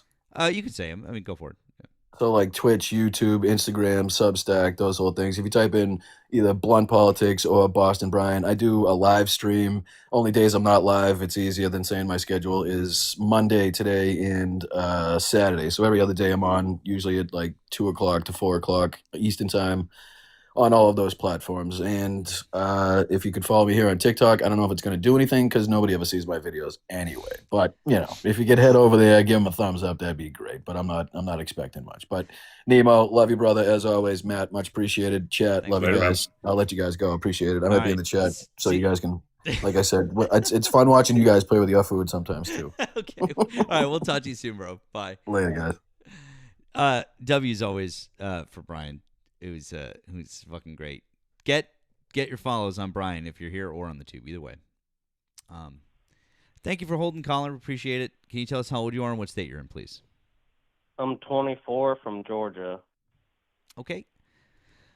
Why do you still support Donald Trump as of May 2026? Well, I don't, but I voted for him. Oh, okay. Well, that's great. Yeah. We're really glad that you don't support him still. But we are just mainly looking to talk to Trump supporters. Bye, Ryan. We appreciate you, bro. All right. Bye. All right. Bye. Do you have any what should I support from now on? Communist. Republicans just suck. Democrats suck. So. Well, here, Nemo. This is your people. This is your state. Yeah. So you don't have to be overly specific, but North or South Georgia? Like South Georgia, below Atlanta. Okay, I got you. Yeah. So I'm also in Georgia. I mean, if you're asking who should you support, I mean, as far as like the parties go, broadly speaking, yeah, the parties do suck, right? But unfortunately, that's the system that we live in. I'm not happy about it. I would love to have more parties, more options, right? But we just don't. And the system is built in a certain way that we can't. Independents really can't do anything. So, as far as like who you should support, as far as names, I mean, John Ossoff, he's our senator. He's up for reelect in November. I don't know if you've ever listened to him talk. I encourage you to go listen to him talk. Doesn't matter about what, just listen to the stuff that he's been on the trail just talking about. He's really good. He's really like the future of where the Democrats need to go. As far as like the establishment Democrats, like leadership and stuff, I don't like the leadership of the Democratic Party. So those are the names that you think of as far as, when you think of shitty Democrats. So Chuck Schumer, Nancy Pelosi, Hakeem Jeffries. I don't like any of them. I don't. Like the closest that I'm going to get to liking any one of those people is Nancy Pelosi was fucking effective, but I don't really like her, I want progressives. And the only way that we do that is by, number one, voting out Republicans, because Republicans are going to redraw maps to make it so that Democrats never win if they can help it. But I think that really you just have to focus on certain names.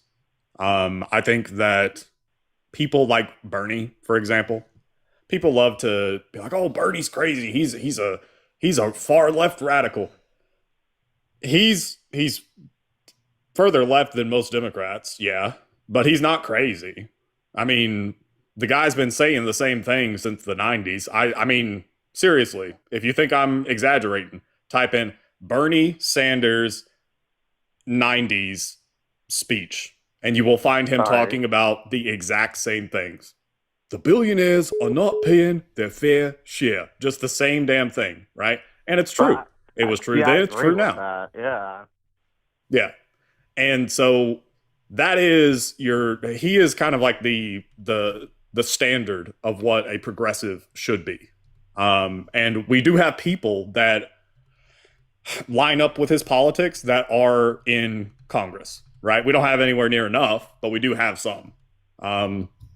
People like to hate on AOC, and I mean, she's by no means perfect, but she lines up with Bernie on most political positions.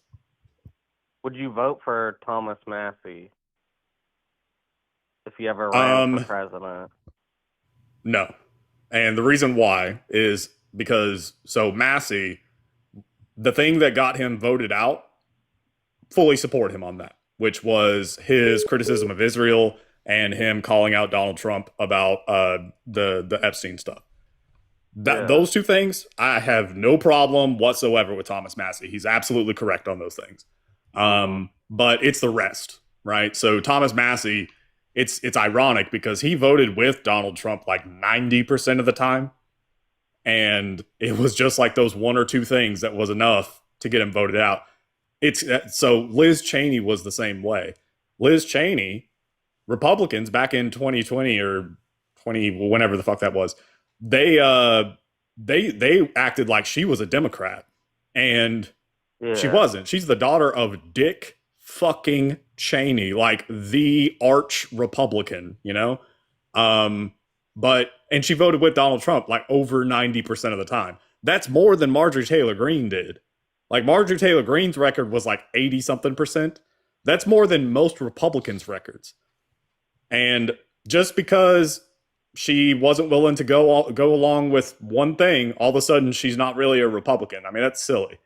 Like, she doesn't have to agree with Donald Trump on 100% of issues to be a Republican. And Massey, same deal, right? You know, Massey, he's a Republican, or well, I guess he's more of like a libertarian, if anything, but it's same deal as like Rand Paul. You know, Rand Paul occasionally is correct on things, but I'm not going to vote for him for president. See, I feel like I kind of lean towards like Thomas Massey, like Rand Paul. But I think that if you lean towards Rand Paul if you lean towards Rand Paul and I guess Thomas Massey, if you lean towards that more libertarian-ish kind of vibe, then I would say go read about Graham Plattner. All right. Yeah, I'll check now, it out. By the way, there's been a steady stream of hate towards Graham Plattner because he is not an establishment candidate and he pissed off Democratic leadership. And so they are trying desperately to sully his name in any way, shape, or form that they can. But yeah, he has all the positions of Bernie Sanders. Bernie Sanders himself has endorsed him.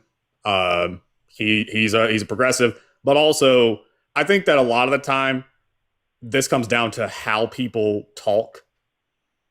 The things that I'm willing to bet the reason that you like Rand Paul and Thomas Massey is because of the way that they talk about certain things.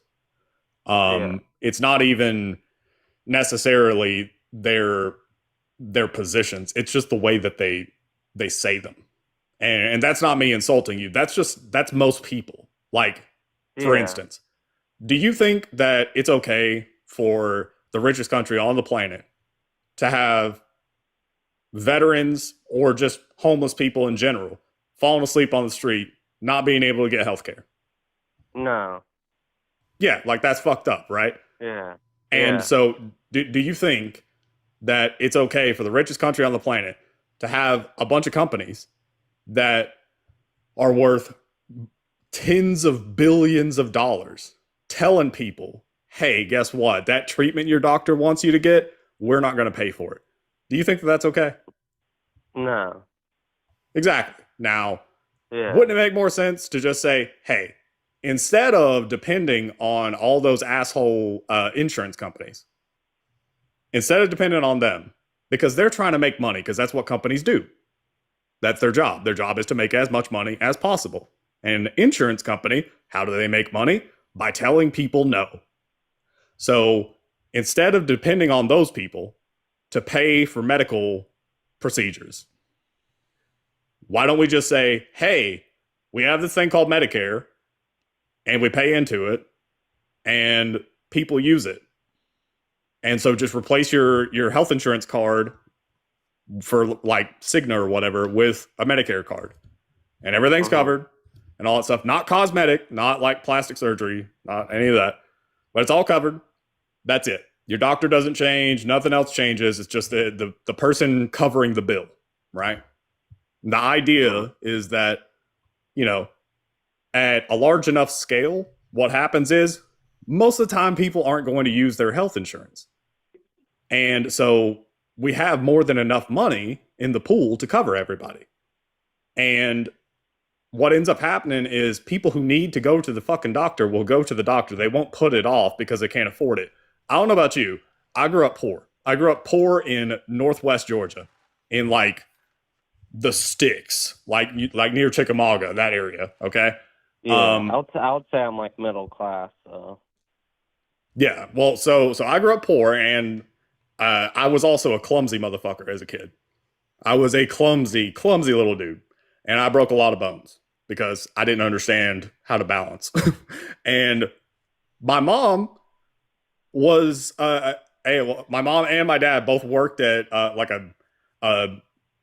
a factory, and you know, they made, I don't know, $10-11 an hour maybe. You can't cover medical bills like that on a salary like that. There's no fucking way. And so that meant that in addition to that, they were also unhealthy, you know. So that meant that we were poor. And to me, that's ridiculous, because how is it that we are the richest, most powerful country on earth, and yet we got your average person working, and yet they still can't afford to take their kid to the doctor? That's crazy to me. Especially also my dad is a veteran, so that just makes it 1,000 times worse. So wouldn't it make sense to just say, fuck health insurance companies, because they have been screwing us over. Let the government foot the bill. The government doesn't employ the doctor. The government just foots the bill. Does that make sense? No, like, you know what I mean. Like, it does make sense like that. The government should. Yeah, it's the same idea as like police, fire, stuff like that. Those are not for profit. You know, like we agree collectively, hey, this is it helps society when people's houses don't burn down. It helps society when they're cops, you know, getting the bad guys, that type of shit. Same idea as healthcare. It helps society when people go to the damn doctor. Of dollars to other countries, and like Israel, for example. Agreed. Yeah, no, fully agree. When Iran, they had no proof that Trump said they wiped out their nuclear like testing facility or whatever, and then he bombs them again. That's ridiculous to me. Yeah, agreed. And so like everything that I just described about healthcare, that is called Medicare for all. That's what Bernie was pushing. That's what Grant Plattner wants. That's what AOC wants. That's what progressives want. Okay. Now, Republicans, and I think Thomas Massey also would say, oh, that's big government. That's not, you know, whatever. We should handle it at the local level or whatever. And I mean, I would again disagree with them on that. And that's why, I mean, in addition to many other things, why I'm not on board with Rand Paul or Thomas Massey. But when you frame Medicare for all like that, all of a sudden people who might not be for what is also called universal healthcare or single payer healthcare or socialized medicine, all those things, they mean the same thing. People who might be skeptical of that just because of the name, all of a sudden they're on board with it. They're like, oh wait, no, that makes sense. Yeah. And so it really, I think it's all about framing. So just to recap, I would say if you want to look at names of people to, you know, support or to get behind or to whatever, I think that Grant Plattner is an excellent one. As far as ones that you can vote on, John Ossoff, again, he's good. He is very good. I don't think that he's as gung-ho on Medicare for all, but he's much better than your average Democrat. And I do think that we need to... Sorry, go ahead. I said I'll check them out. Awesome. My thing is, I always grew up voting against the Democrats. Well, you know what I mean. Like, my parents just had it, like, in my brain, do not vote Democrat. My parents did too. Yeah, my parents did too. I did vote for a Democrat, like, running in the local. Like, I don't care. Like, now I do not care, like, if you're blue, red, or as long as you're lined up with my agreements, like, I'll vote for them. And that's the smartest way to go about it. Yeah.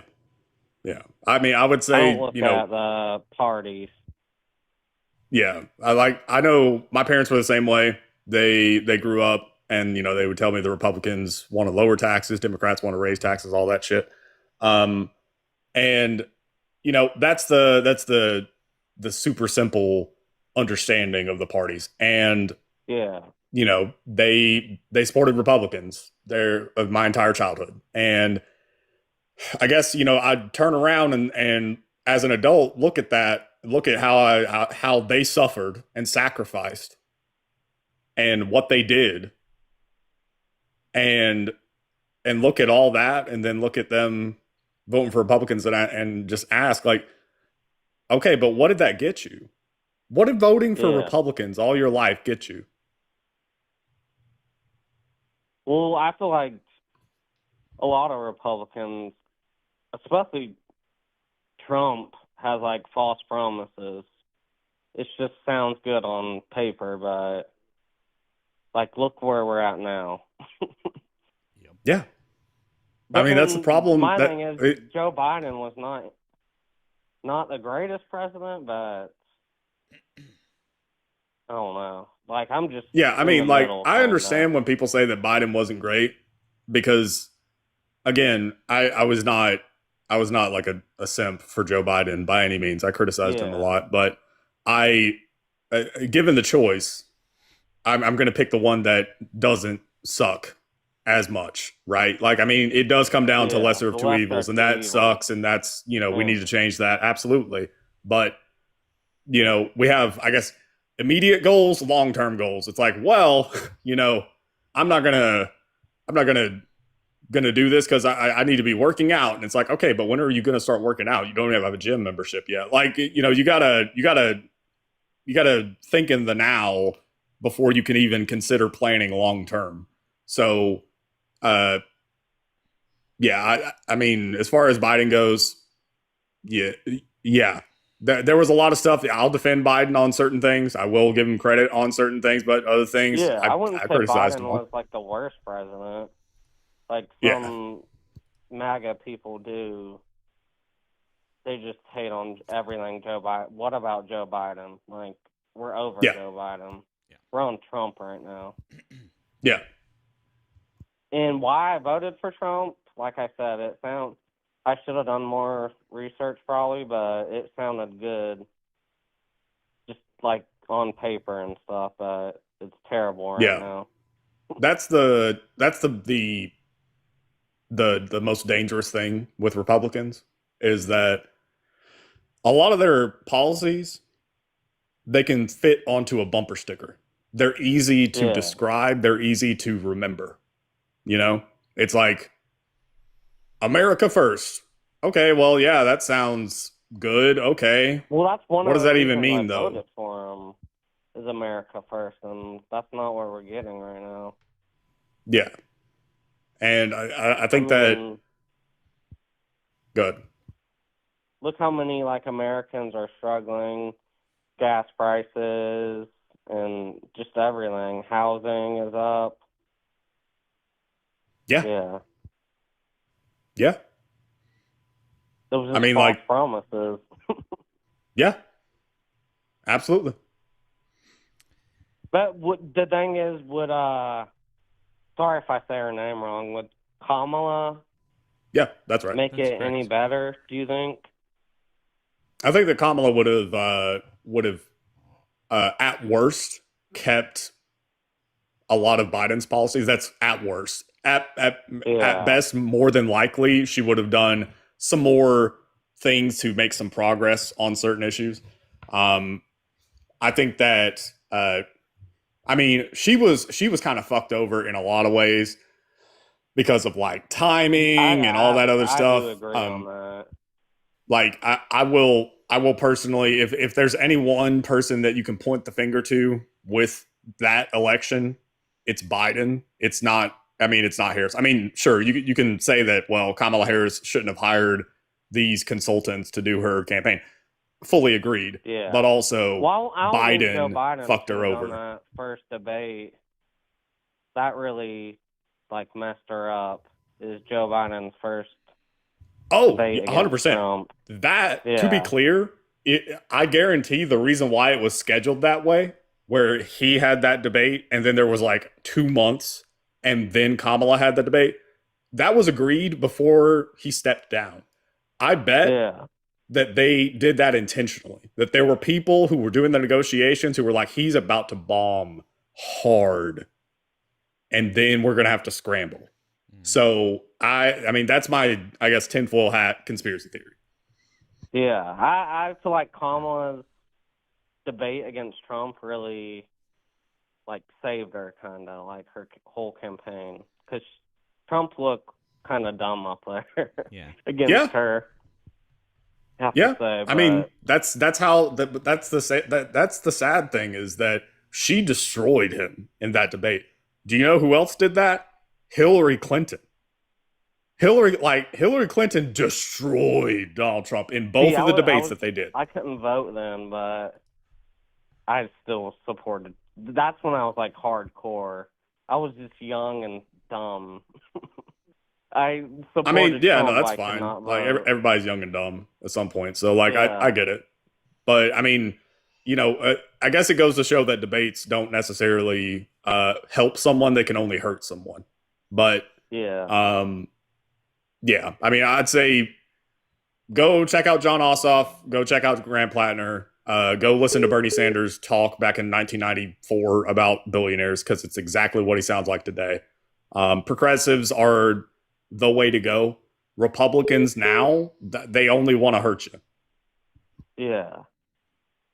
And we really appreciate you. We really appreciate you calling in, friend. We want to talk to some Trump supporters, so we're gonna let you go for now. But you know what? If you want to call back another time and have a chat, we could do that. Okay.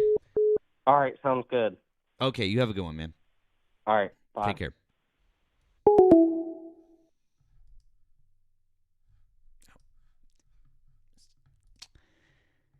We appreciate you, friend. Thank you. Yeah, I mean that, friend. We were really glad to talk to you. I hope you don't mind. We do want to try to talk to some other folks, but we're very glad that you seem to have an open mind and that you're willing to have an open discourse. Thank you. We mean that sincerely. Real quick, thank you on the tube. Thank you to Wesley again. It says this caller's pulling his numbers out of his butt. And thank you to Janet, back with movie quote magic. Oh, I don't know. I'm sorry that Brian is gone. But I could say it from The Departed. Maybe not. Maybe go fuck yourself. How about that? All right, that's my best marky mark for you. One other thing before I'll see if Nemo has any. Hold on, I'll tell you in a second. Thanks for calling the stream. Did you vote for Donald Trump? Hi. Sorry, I was having a hard time understanding you. That's okay. Hi. Did you vote for Donald Trump? I didn't vote for him, but I'm interested in engaging in the discussion. Are you a supporter of his policies? In general speaking, I would say that, yeah. Okay, I'm just going to put you on a brief hold, okay? Right on. Okay, thanks. The other thing I was going to say before we see if Nemo has some thank yous, and he'd better, is real quick reminder. Happy Pride Month. It's June. Yes, I'm sorry. I've been saying May. Guys, it's June 1st. Give me a fucking break, okay? But first link in my link tree. First link in my link tree. You can get a shirt, a tank top, or a mug with Mad Matt on it. We're going to tally up that amount at the end of June. Half of the proceeds are going straight to the Victory Fund, which is a wonderful organization that supports LGBTQ plus candidates for office. And the thing I forgot to mention before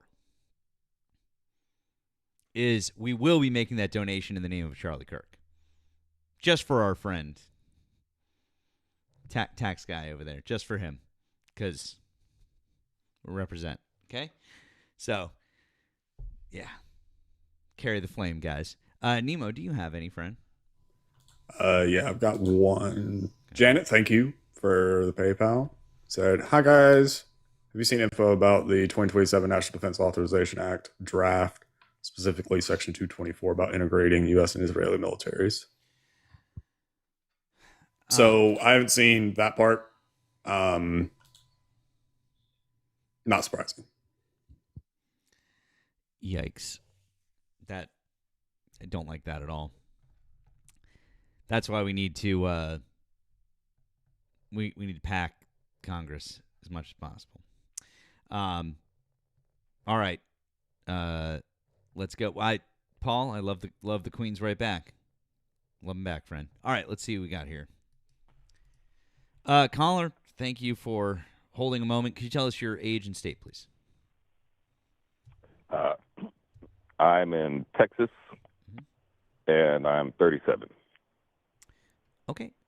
Well, you said that you supported Trump's policies. So as of June 2026, what policies of his do you support? Well, I would say, and all right, you can get me right away on this.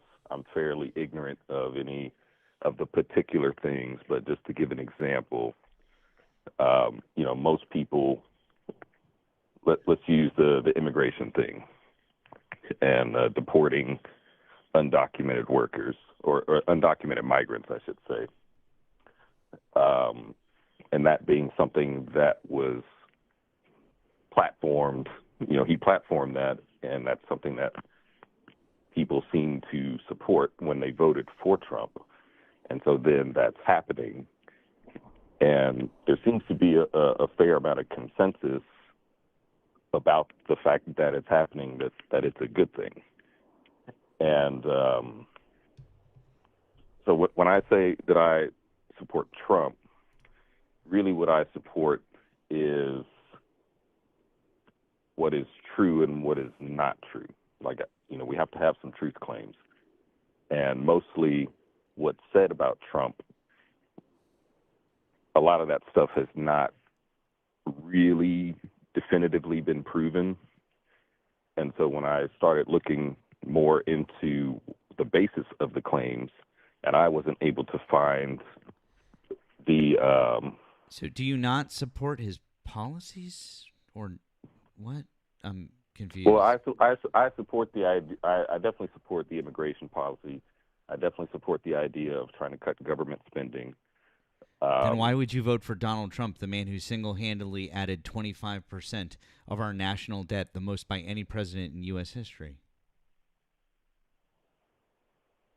Oh, well, shit, I don't know about all those specific details. You mean you care about cutting spending, and there's the number 2 issue that you just listed off to me, and you didn't know the very, very, very knowable fact that Donald Trump added 25% of the national debt. In his first 4 years as president, he added $8 trillion, just over $8 trillion to the national debt, putting it at $32 trillion. $8 trillion is 1/4 of $32 trillion. He added a quarter to the national debt, sir. Okay, well, I would have to look into that because, it seems that there's always an argument for any president and every president adding something to the debt. So I think from that point, No, it would not become a necessarily, question. sir. You just said that your issue, sir. That was your point. You said you care about government spending. If you care about government spending, vote for people that are against government spending, not Donald Trump. Well, okay, so let's. Oh try to wait, you offer said some you kind did. You of said you didn't concession. vote for Donald Trump, right? Who did you vote for? Yeah, I didn't actually vote for him. Who'd but you vote for? I didn't vote because Did you vote Republican down ballot, or did you just No. not vote at all? I didn't vote. Why didn't you vote? Because I think, I would like to think that more people would see this, but to some degree, we have to recognize that there's political theater, and so I don't believe that whoever. Well, I didn't. I'm seeing a difference now in what the potential could be, but I don't, in general, believe that whoever the president is having a direct impact on my daily life. And Oh, really? so- You're not paying any more for gas these days? Well, I mean, that's a pretty. Your electrical costs haven't gone up in the last year and a half. You're gonna lie about that? Your electric costs haven't gone up in the last year and a half. Okay. So let's see. Energy costs have gone up in the last year and a half. Gas costs have skyrocketed. Inflation, by the way, is right the way on its way back up.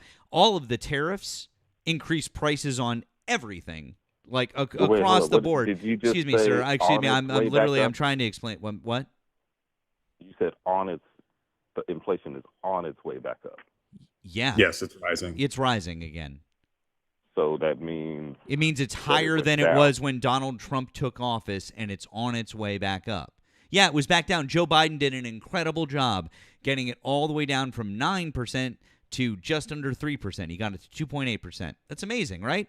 I know. Good job, Joe Biden. We're all real proud of him for getting it back to the target zone. And then Donald Trump took over, and inflation has been rising because guess what? Tariffs are inflationary.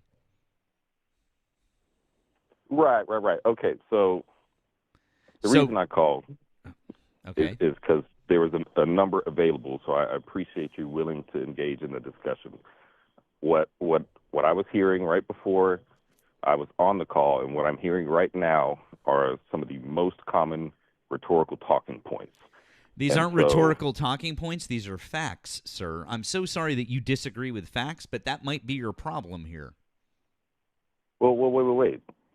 So they are rhetorical talking points. No, sir, but they're not I rhetorical. think- Rhetorical would imply that they're not factual. Everything that I've been saying here has exactly been that. factual. Yeah. So these are facts.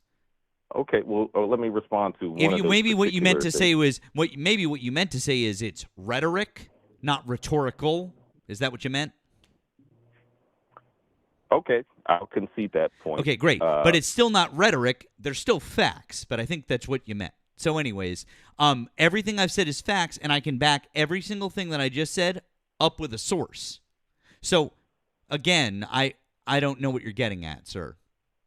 Well, okay.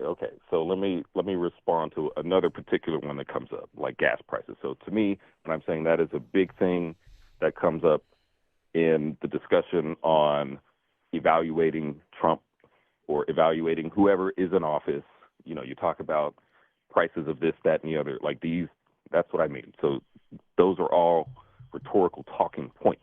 So it involves rhetoric. But let's use the gas prices as an example. Now, I wasn't privy to this. Maybe you've heard of this.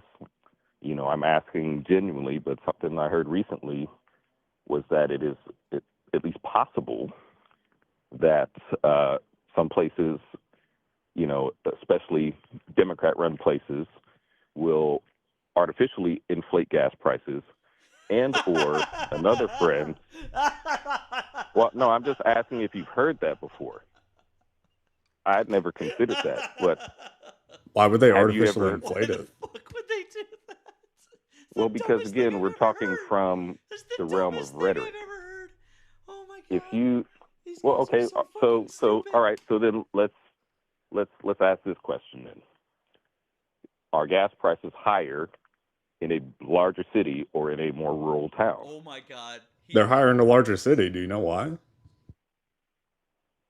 Well, larger cities tend to be democratically Actually, run. that's because there tend to be more people. But Nemo, that's actually not always true, because if you look at very rural parts of our country, gas prices are far higher. Why is that, caller? I don't know. That's up because to it's cost of because cost of delivery. Right. It has nothing to do with political party. It's how much does it cost to deliver something? That's part of it, and then also the demand. Holy shit, dude.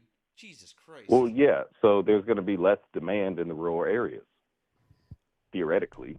Right, but some of those rural areas, are very difficult to get to, which means cost of delivery is higher. So the two factors that are going to make those things go up are cost of delivery and demand. So in the big cities, are there more people living in big cities? Well, yeah, of course. Cool. So is the demand for gasoline higher? Of course. In rural areas, is there less demand for gasoline because there are fewer people generally?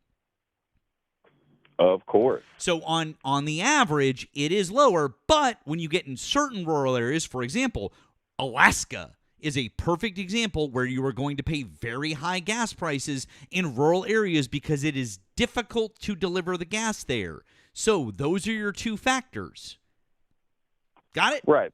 Okay, first off, I'm not even saying that was true. I'm asking if you've ever heard that claim stated before, that there could be a possibility that the prices. So the other part of that is someone told me a few days ago is that there could be oil companies that are basically like Trump is being demonized for things like gas prices. And so the suggestion is that there are gas companies that are essentially just taking advantage of the fact that people already think gas prices are going to go up, so they can raise gas prices, and then that becomes a thing that people can complain about. So I'm asking you if you've ever heard any claims like that in the rhetorical sphere of things.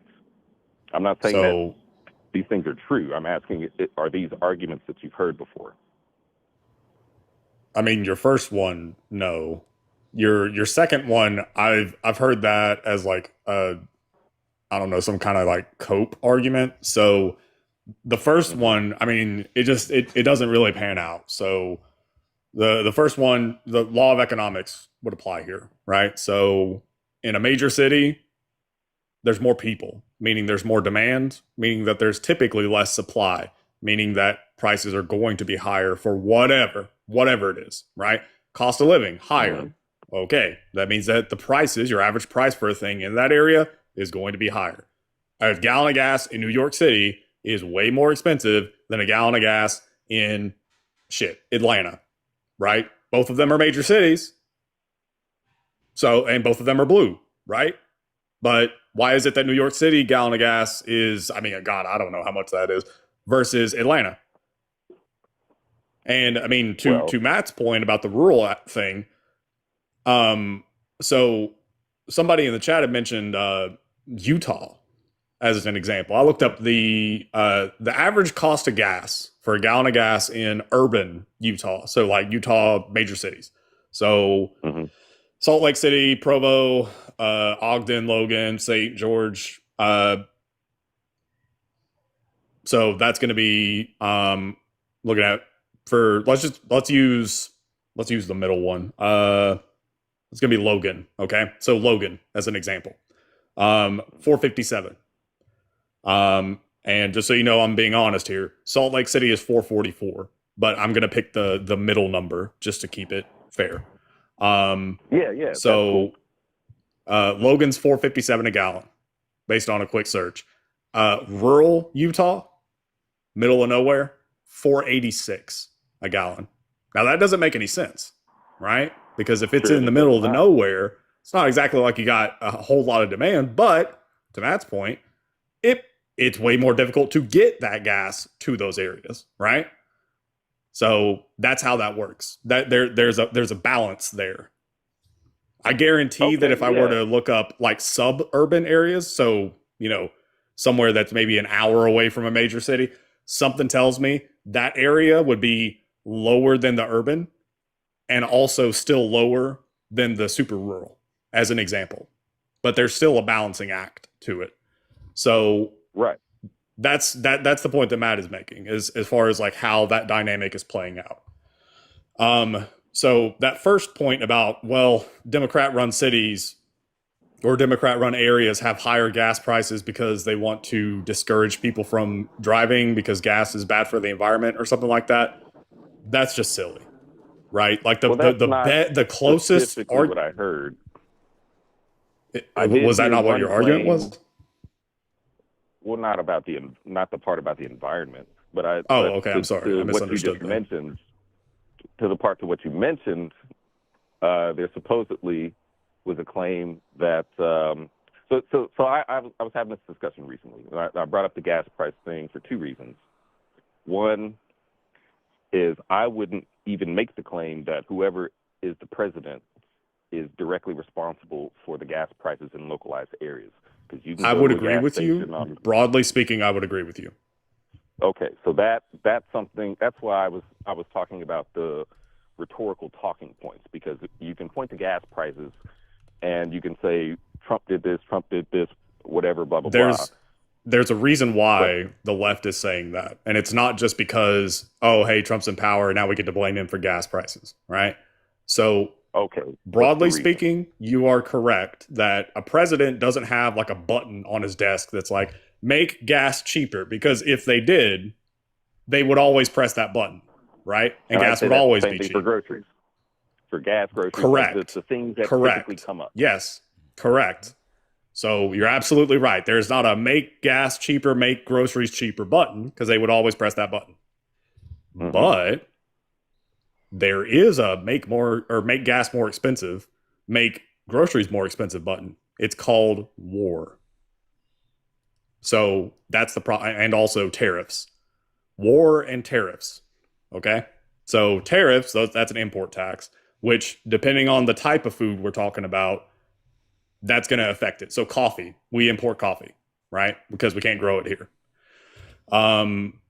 There's plenty of food that we can't grow here, or that we do grow here, and so that wouldn't necessarily be affected by tariffs directly. Indirectly, it would, because what does it take to grow food? Fertilizer. What goes into fertilizer? A whole bunch of wonder chemicals. Those chemicals are imported. Fertilizer is imported. Like, do you see how that works? So the point is, if you start tariffing stuff across the board, that means that the input cost goes up. Which means that, well, shit, I'm a farmer. I got to make money. My expenses are higher. I got to charge more. And then the grocery store's got to charge more, right? That's the whole idea. So there is a make groceries more expensive button. It's called tariffs, aka import taxes. War is the other one, which is if we go to war somewhere, especially if that place just so happens to be very pivotal with trade. Now, all of a sudden, things are way more expensive. Right. Okay. So I can understand that, and I think we're still kind of in the rhetoric realm. So I want to ask you, just to get back to the prompt of, the question is, why do you support Trump? And I think like a lot of people, or some people, are maybe voted for Trump, but they're not fully on board with saying that they support Trump. That's why I say I support the truth. I've looked into certain claims, didn't find the evidence, so I support what's true. But my question in relation to the prompt of supporting him, or I guess my counter question would be, what would be the reasoning to not support him? And the reason I ask that is because I think overall it would be better to be supportive of whoever's in office, just, as a nation. And then is there a doubt that, like, do you have a reasonable doubt that the things that he's trying to do would not be beneficial in the long run? Like, what is the argument for things not being beneficial in the long run? Because I would want things to be beneficial. I mean, sure. Like, everybody wants the country to do well, right? So, I mean, I would like to think so. Do you agree with the saying that history is the best teacher, or those who do not learn from history are doomed to repeat it? I have a counterpoint to that. If you're interested in hearing it, but Okay, what is I it? don't want to derail you from what you're saying. Well, yeah, go ahead. Well, I again, I appreciate you guys accepting my call and all that. You know, I get into these discussions with people all the time, but I also think about certain phrases that mean a certain thing, but when you examine them, they don't really make sense. So the issue with that statement is the doomed part. So Yep. the doom is presumptive, because if you think about a different type of example, and the way I thought of it was, well, wait a minute. I have something that I'm employed to do every day, and those people are expecting the history to repeat itself, which is that I do a good job, and I'm going to continue to keep doing a good job. So that phrase, to me, is actually flawed. We need to know our history. I mean, like, if so you're saying there have been it. good things in the past and we should learn from those things. I'm actually trying to debunk the entire framing of that phrase. The phrase assumes that if you didn't know about some bad thing happening in history, that you're going to do a bad thing again in the future. What I'm saying, you can't assume a bad thing, because there are things. You can assume that if you light a match and throw it onto a house made of wood, that it's probably going to catch fire, right? Well, yeah. So you can tailor the example to be a bad thing, but there's the possibility of repeating the same good thing over and over. So knowing what you did before and knowing that you can do it again and it being a good thing. So I'm okay, and that's what I meant when I said there are examples of us doing things in the past that were good, and so we should learn from those things and try to do those good things. Like, yes, there are good things and bad things that happened in history, and we should study history to learn from it, right? Like, is that fair? Is that a better way for phrasing it?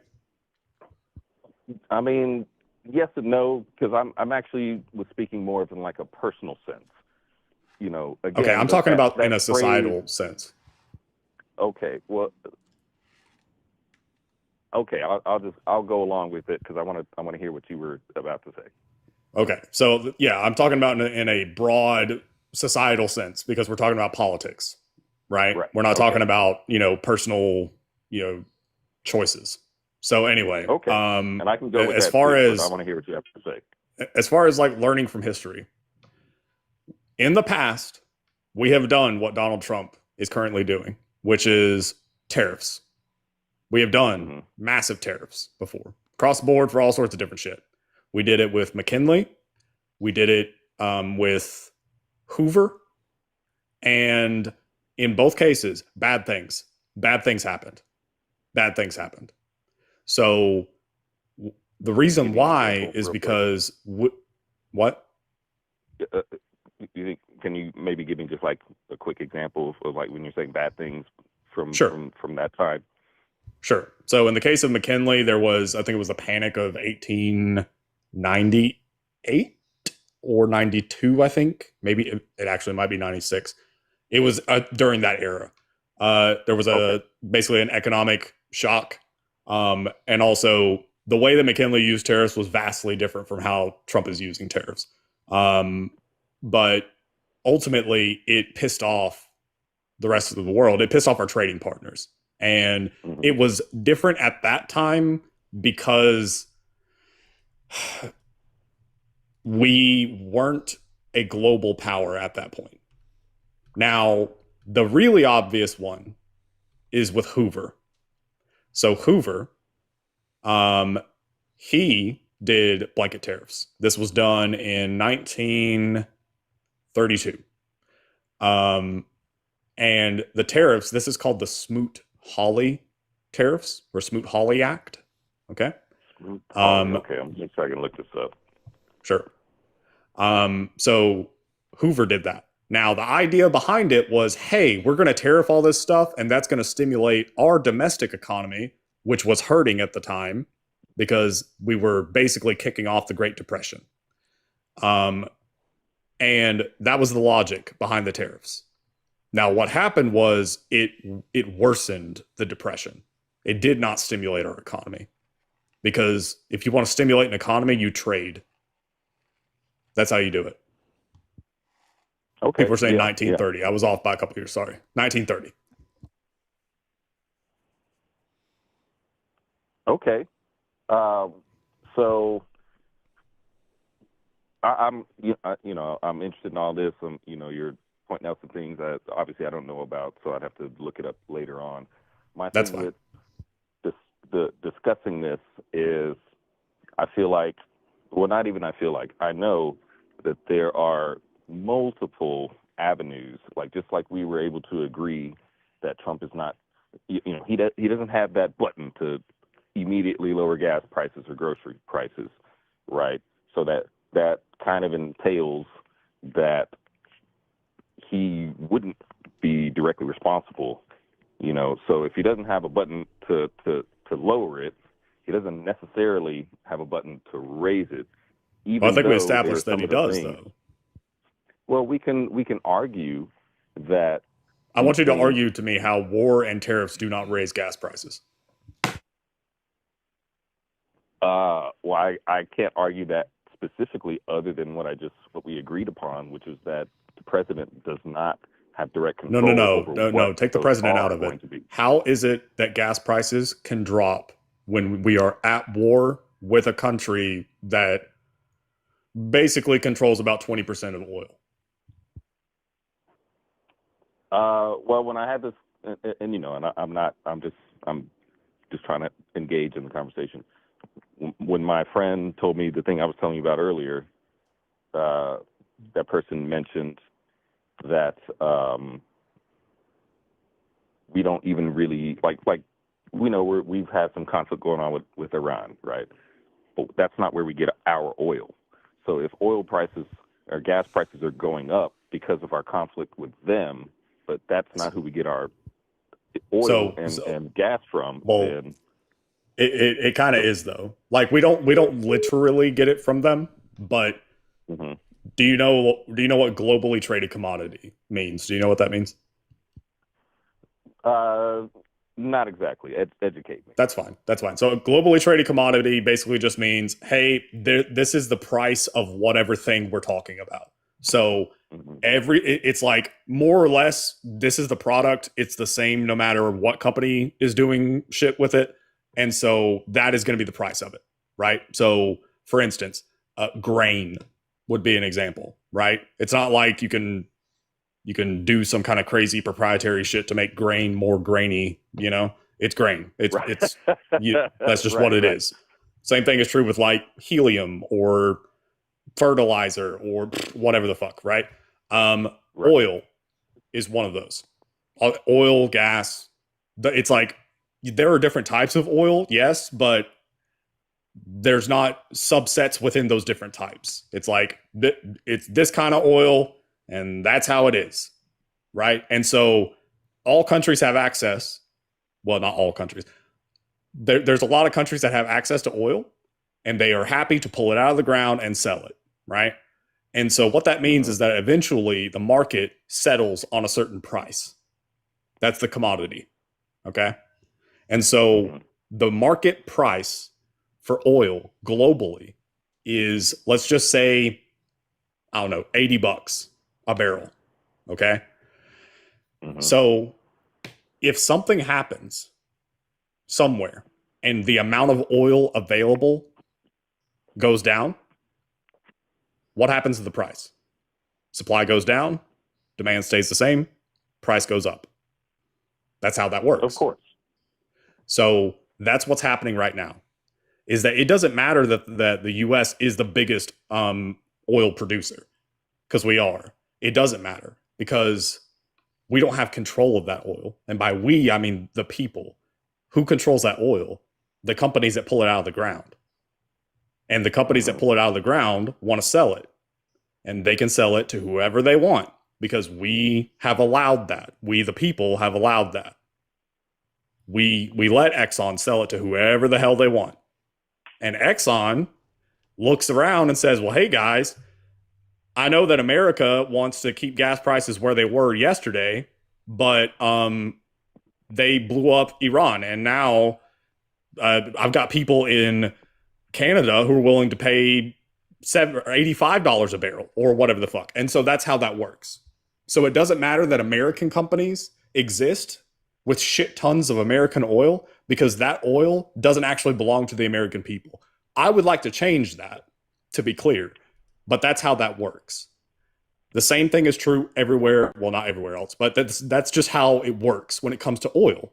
And so whenever you hear someone say, well, we've already got oil, we don't have to worry about if Iran fucks up oil for China or Japan or whatever. No, we actually do. Because what that means is that if they fuck it up for China, now the market price for oil shoots up. Do you think Exxon is going to leave money on the table? No. They could actually get sued if they did that. Yeah. They have to sell it at that amount. Scheming, fraud, shit like that, you know? Well, I mean, basically not meeting their fiduciary responsibility. But yeah, the point is that when people say, oh, well, we've got plenty of oil right here. Yes, we do have it right here, but we're not the ones in control of it. Right. Well, I'm not. And, you know, my friend I was talking to didn't say that we had our own. It just said we weren't getting it from Iran. But I guess even then, like, yeah, we're not getting it from Iran. Sure, whatever. But it still doesn't matter, right? Because that's the market price. There is a price that is just universally set, and that's what it is. Gotcha. So ultimately, what my point is, which is the same one I was talking about with even mentioning gas and groceries going up, is, you know, if we agree the president does not have a button to just lower it. Now we can also agree that maybe there are certain decisions that he makes that could lead to certain prices going up. But I think the like, if we're going to be, like, if we're really trying to analyze this properly, the way I would look at it is that now we're talking about other factors that go into play that would cause the prices to go up. Sometimes you could be talking about other, but hold on, I'm going to stop you. Sometimes you could be talking about other factors that the president doesn't have control over. And then other times you're talking about things that the president does directly that he doesn't have to do that then directly impact our gas prices. For example, the 2020 deal that Donald Trump made with OPEC in April of 2020. I assume you know about that, right? Not really. You'd be surprised. Well, you probably wouldn't be surprised at how much I don't know. Well, there's a lot of stuff I haven't really focused on. Okay, so in April of 2020, what was going on?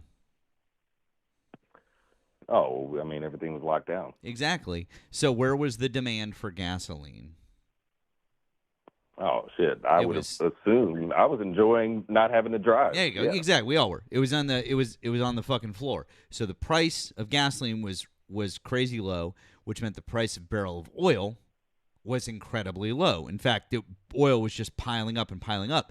The price of a barrel of oil got so low. See, the price of a barrel of oil has to stay in a certain range. It needs to be somewhere around between like $55 and $70, somewhere in there. Like they want 60, 65. Like it's got to be at least there. Otherwise, you're if you get below that, you're in trouble. They got way fucking below that. I mean, we're talking about bad times for the oil companies, which is pretty fucking rare. They make a lot of fucking money. But they went to the Trump administration. They're like, this isn't good. And Donald Trump did something that, had he done it for like 3 to 6 months, probably would have been a decent idea. We would be like, yeah, that's not a bad economic idea. But he didn't. He did it for 2 years. And what he did was he made a deal with OPEC. You know who OPEC are? Yeah. The oil producing and exporting conglomerate there, those countries. So they, consortium, conglomerate, I always forget the last word. But anyways, they they got together and they made a deal. And Donald Trump said, hey, you cut production by 9.7 million barrels of oil per day, so nearly 10 million barrels of oil per day for 2 years. Not 3 to 6 months, not like, hey, we'll see what happens. No, he said 2 years. So from April of 2020 to April of 2022, OPEC artificially cut production by nearly 10 million barrels of oil a day because Donald Trump made a deal with him. Joe Biden tried to go and renegotiate it, and OPEC told him to fuck right off because they were making way too much money.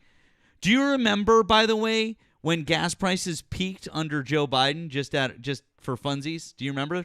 Do you know? I don't remember what it was in my city. It was right around May or June of 2022, and then they started plummeting. You know why? Because OPEC started ramping up production again.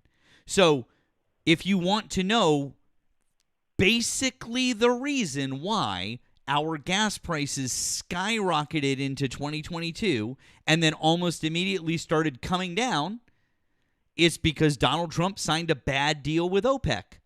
And again, if he had just signed it for a couple of months, it probably really wouldn't have been a bad deal. It would have stabilized the oil market, and none of us would even know about it or talk about it, I bet.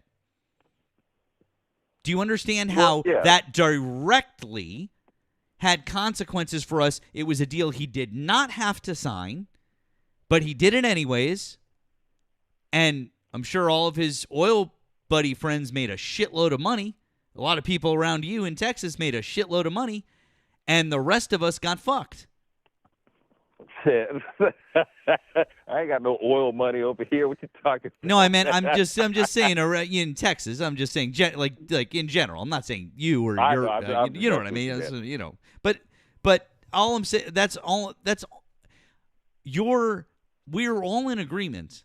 There's no button to press that you can't pick up your keyboard. The president can't just go lower gas prices. That's not. We all understand that. And in general, what the president is doing, it's not that the gas prices are not spiking and dropping on what's happening. This is all true. But what Nemo and I are saying is that there are, in fact, very specific things that can happen in terms of presidential policy that absolutely do directly affect gas prices. That being one of them. Another one being the Iran war and the closing of the Strait of Hormuz. Right. Well, I'd have to do a lot more research because I'm still not super familiar with all the ins and outs. But when I was having this discussion with my friend the other day, and this is again why I bring up the engaging at the rhetorical level, because I watch a lot of politics online, left wing, right wing. I want to see what people are saying, and I've heard the argument that let's just stick with the gas prices thing. Mm-hmm. Everybody wants to talk about the gas prices going up. I saw one content creator first concede that gas prices had gone down, and then was basically just making a post talking about how they were going up at this particular time. So it to me, it's kind of like a, it had gone down from when, I guess. I don't, yeah. Well, okay, like, are you saying from, for example, I'll give you an example. Because this was maybe like within the last 3 months. So mid-February maybe. Gas prices in my area were kind of around like the $2.30 range, which is way lower than it had been for a long time. More recently, I've seen gas prices the highest I've ever seen within those 2 or 3 months at like $4.20. And now, it's like $3.65 or whatever. But my point is that the content creators, the people who have dedicated themselves to being anti-Trump, first had to say, yes, gas prices did go down, when that was like that's one of the main contentions. It's like, okay, well, first, when you have to admit that they did go down. No, that's well, not. why hold is on, that? time out. You're saying the people who are anti-Trump. I don't. The thing that you're saying doesn't make any sense. I don't understand what you're saying. From what point in time are you measuring? Content. Yeah. So like you're saying that like gas prices that people had to admit that gas prices went down. So what is the starting point that you're measuring? Let's say like from when Trump took presidency from 2025, January 2025 to February of this year. Yeah, they dropped by like roughly like 10-ish%, 10 to 15% when you account for all of the variables. Yeah, you're right. Right. So I don't understand. But what's the? No one is arguing. Like those are just numbers. No one's arguing that. Yeah, but that's nothing. But Donald Trump. But Donald Trump didn't do anything to make that happen. Okay, so again, I don't understand. So why are we talking? I don't understand why you're talking about this. I don't understand why this is germane to our conversation. What we're trying to do is explain to you that Donald Trump has caused the gas prices to go up. I don't give a fuck what these other people are saying. We can demonstrably prove this with fucking numbers and policy, dude. They're saying the same things. That is my point. But so you just don't like fucking facts. No, those are the facts. Good. So we agree that Donald Trump made the gas prices go up. It doesn't matter if we agree with that. My point is that, because we just agreed that they went down at some point. So they No, we don't. Why did they go down? Fuck. I don't know why the fuck they went down. I don't have any control over so then that. why are you crediting Trump with it? I didn't credit Trump for it. I'm saying that. But the person that was talking about it did. I'm saying that is a common talking point. Okay, do you believe it? People that are anti-Trump. Okay, so do you believe that Donald Trump somehow magically lowered gas prices when he took office in 2025?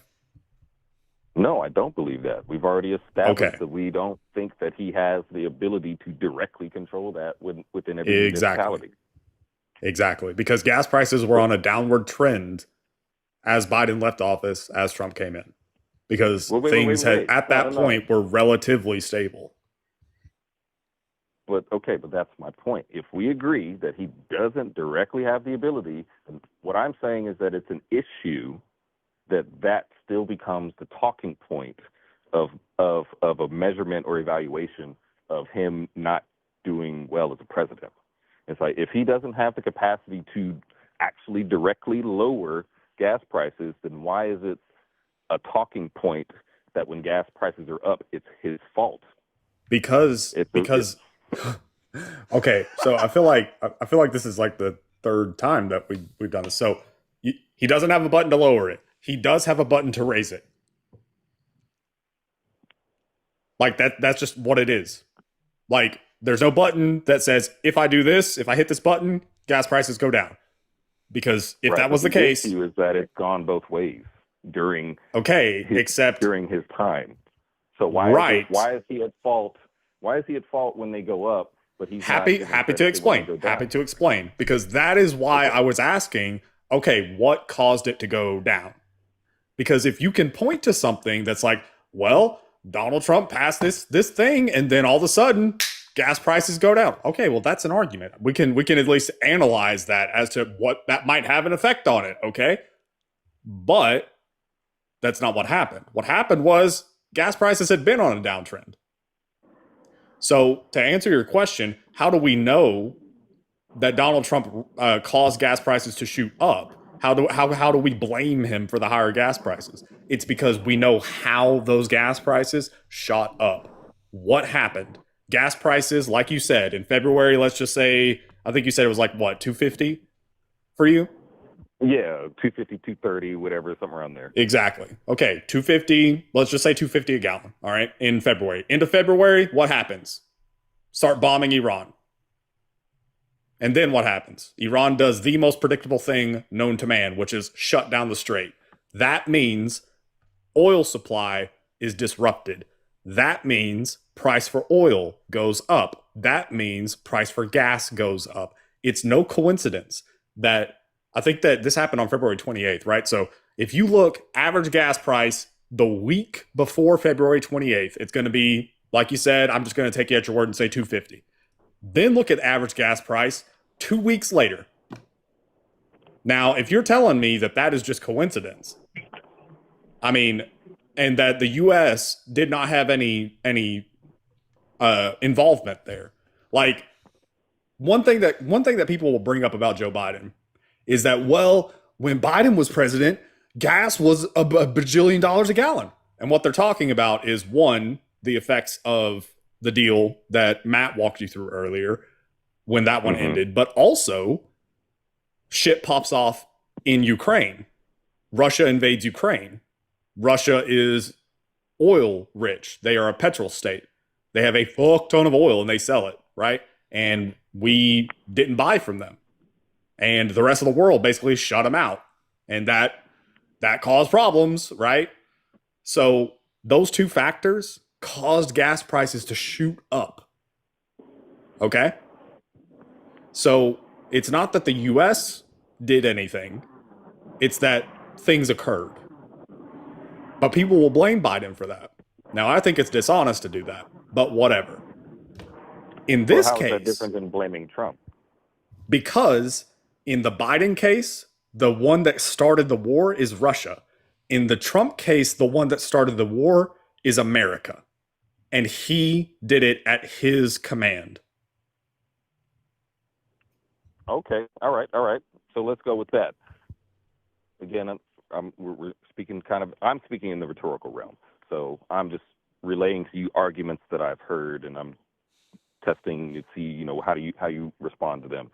So I've heard it argued that the conflict between the U.S. and Iran or Iran has been, multiple decades. I've heard the conflict discussed where people are calling it a war, but then they're calling it an operation, so those terms are kind of going back and forth. Like we're talking about, a war, I think most people would imagine being at least over a year long, whereas some of these incidents that we could reference, especially with Iran, have been much shorter and haven't reached that duration. Do you think that is a valid thing to bring up when talking about our interaction with them? No. So as far as like, if you're asking about what would be considered a war, war versus a short-term incident. So not really. I mean, like at that point, do you think that Desert Storm, do you think that was a war? Like the Gulf War back in the 90s? Well, shit, I don't know. I was a little boy, so I wasn't paying attention. I mean, yeah, no, I was too. I'm saying like, that was like back. I'd look into it and I would love to be able to give you an answer to that. I haven't researched it, so I'm sorry. That's fine. So Desert Storm, that's George H.W. Bush in 91, and it basically was over in a matter of weeks. But the measure of it is 91 to I think 92. But the actual blowy uppy operations took about, I don't know, like 5 minutes because there were so many people, right? And by people, I mean countries that were helping us. And we had like so much boom, boom shit. And Saddam had Cold War tech. And we were so far ahead of that we just kind of mowed over them in Kuwait, pushed them back into Iraq across the border, did not go across the border. We stopped at the border. So we pushed them out of Kuwait. Kuwait was our buddy, just to keep it clean, to help. So Kuwait was our buddy. We were trying to protect them. We push Iraq out of Kuwait. They go back across their line. We stop. We're like, all right, you fucked off back to your side of the pond or your side of the field. All right, we're done. We're not invading. And that was it. The Desert Storm was a very short war. But, I mean, there's plenty of people that were in Desert Storm that, like, I mean, if you were to tell them, no, that wasn't a war, I mean, I don't think they'd punch you, but they'd be like, I mean, really? Same thing is true for Iraq. Same thing is true for Afghanistan. Now, those were longer wars, but still. A lot of the time people will play coy with the definition of a war because technically a war has to be declared by Congress. Like in the Constitution. Okay. In the Constitution, it says that Congress declares war. The president by themselves cannot. So the last time that we formally declared war was World War II. But I think that Korea was also pretty short too. I think it was only about a year. But the Korean War, the Vietnam War, I mean, I guarantee that if you were to walk up to a Vietnam vet and say, no, you weren't in a war, they especially a combat one, they would definitely punch you in the face and then probably break their hand because they're old. But that's what would happen. Like, well, okay, that's but you're making my point for me, which is again, I'm talking about how the president and the various things are talked about in the rhetorical sphere of things. If technically speaking, we haven't officially declared war since World War II, well, it's still being the conflict in Iran is still being characterized as a war by like a lot of pundits. It's because it is like that. That's why I asked that question. Well, okay, yeah, so then did for all intents and purposes, war on them? So for all intents and purposes, it's a war. Like that's just what it is. I mean, this whole idea of, well, we didn't check the box, therefore suddenly it's not a war is silly. Like that to me is silly. Because it's the equivalent of saying I'm trying to think of like an equivalent where like a truck is not a truck because it for whatever reason is classified as a hot dog in the country that manufactures it. Like, right. If I asked you to think about a truck, to picture a truck in your head, you're going to picture a truck in your head, and you know what a truck looks like. And if I were to show you a picture of a truck, and you'd be like, well, yeah, that's a truck. And then I said, well, nuh-uh, because the manufacturer says that's actually a hot dog. Are you going to tell me that's a hot dog? Like, that's silly. No, I get what you're getting at. I have a better example. So, like, a car and truck are both automobiles, but if you say automobile, you don't necessarily know the difference. So what I'm saying is that yes, you can, like you said, we can agree to call it a war or whatever. What I'm saying is now we're talking about a distinction without a difference. So if there's conflict and there's, you know, what term did you blow up stuff? You know, we're trying to use the PC terms for it. If all of that stuff is happening, then the only difference is those terms are just being used interchangeably, and when you use the terms interchangeably, it becomes difficult to really like categorize or like, you know, get to what agree. What the real thing is. So conflict is it's a less scary word, and most people when they hear conflict, they don't have the same reaction that they do when they hear war. That's the difference. Mm-hmm. And so as far as Iran is concerned, the other thing that you mentioned was that we have been in a conflict with them for like 50 years. I've heard this before. So according to what I've heard, yeah, I've only heard it, so I don't. Right. So as far as I will spare you all the history and just kind of keep it like super simplified. For the last 50 years, which that's going to take us back to the 60s. Well, no, I guess into the 60s. So Iran and the U.S. have an odd relationship. Once upon a time, we were buddies. And we were buddies because we put our buddy in charge. Like the person who was in charge before that, they weren't our buddy. They didn't want to do exactly what we said. And we were like, well, fuck that. And we put our buddy in charge. And then when our buddy was in charge, hey, yeah, we're buddies with Iran because our buddy is in charge. And that's how it was for a bit. But eventually that changed because people are like, we don't like it when people put their buddy in charge of our country. We want to pick our own leader. also that the guy that was running it, our buddy, he was kind of an asshole. So eventually he was kicked out. And all of a sudden, Iran, not our buddy anymore. They don't like us. We don't like them. And that is how it's been from that moment to now. Now, what's ironic is that it's not because Iran is helping the bad guys. Like, people say that they're a state sponsor of terror and all that shit. So is just about every other Middle Eastern country. And I mean, depending on how you want to define terror, so is the United States, so is Israel. Oh, like yeah, it really depends on how you want to define the word terror or, terrorism. But in any case, right, I wouldn't disagree with that.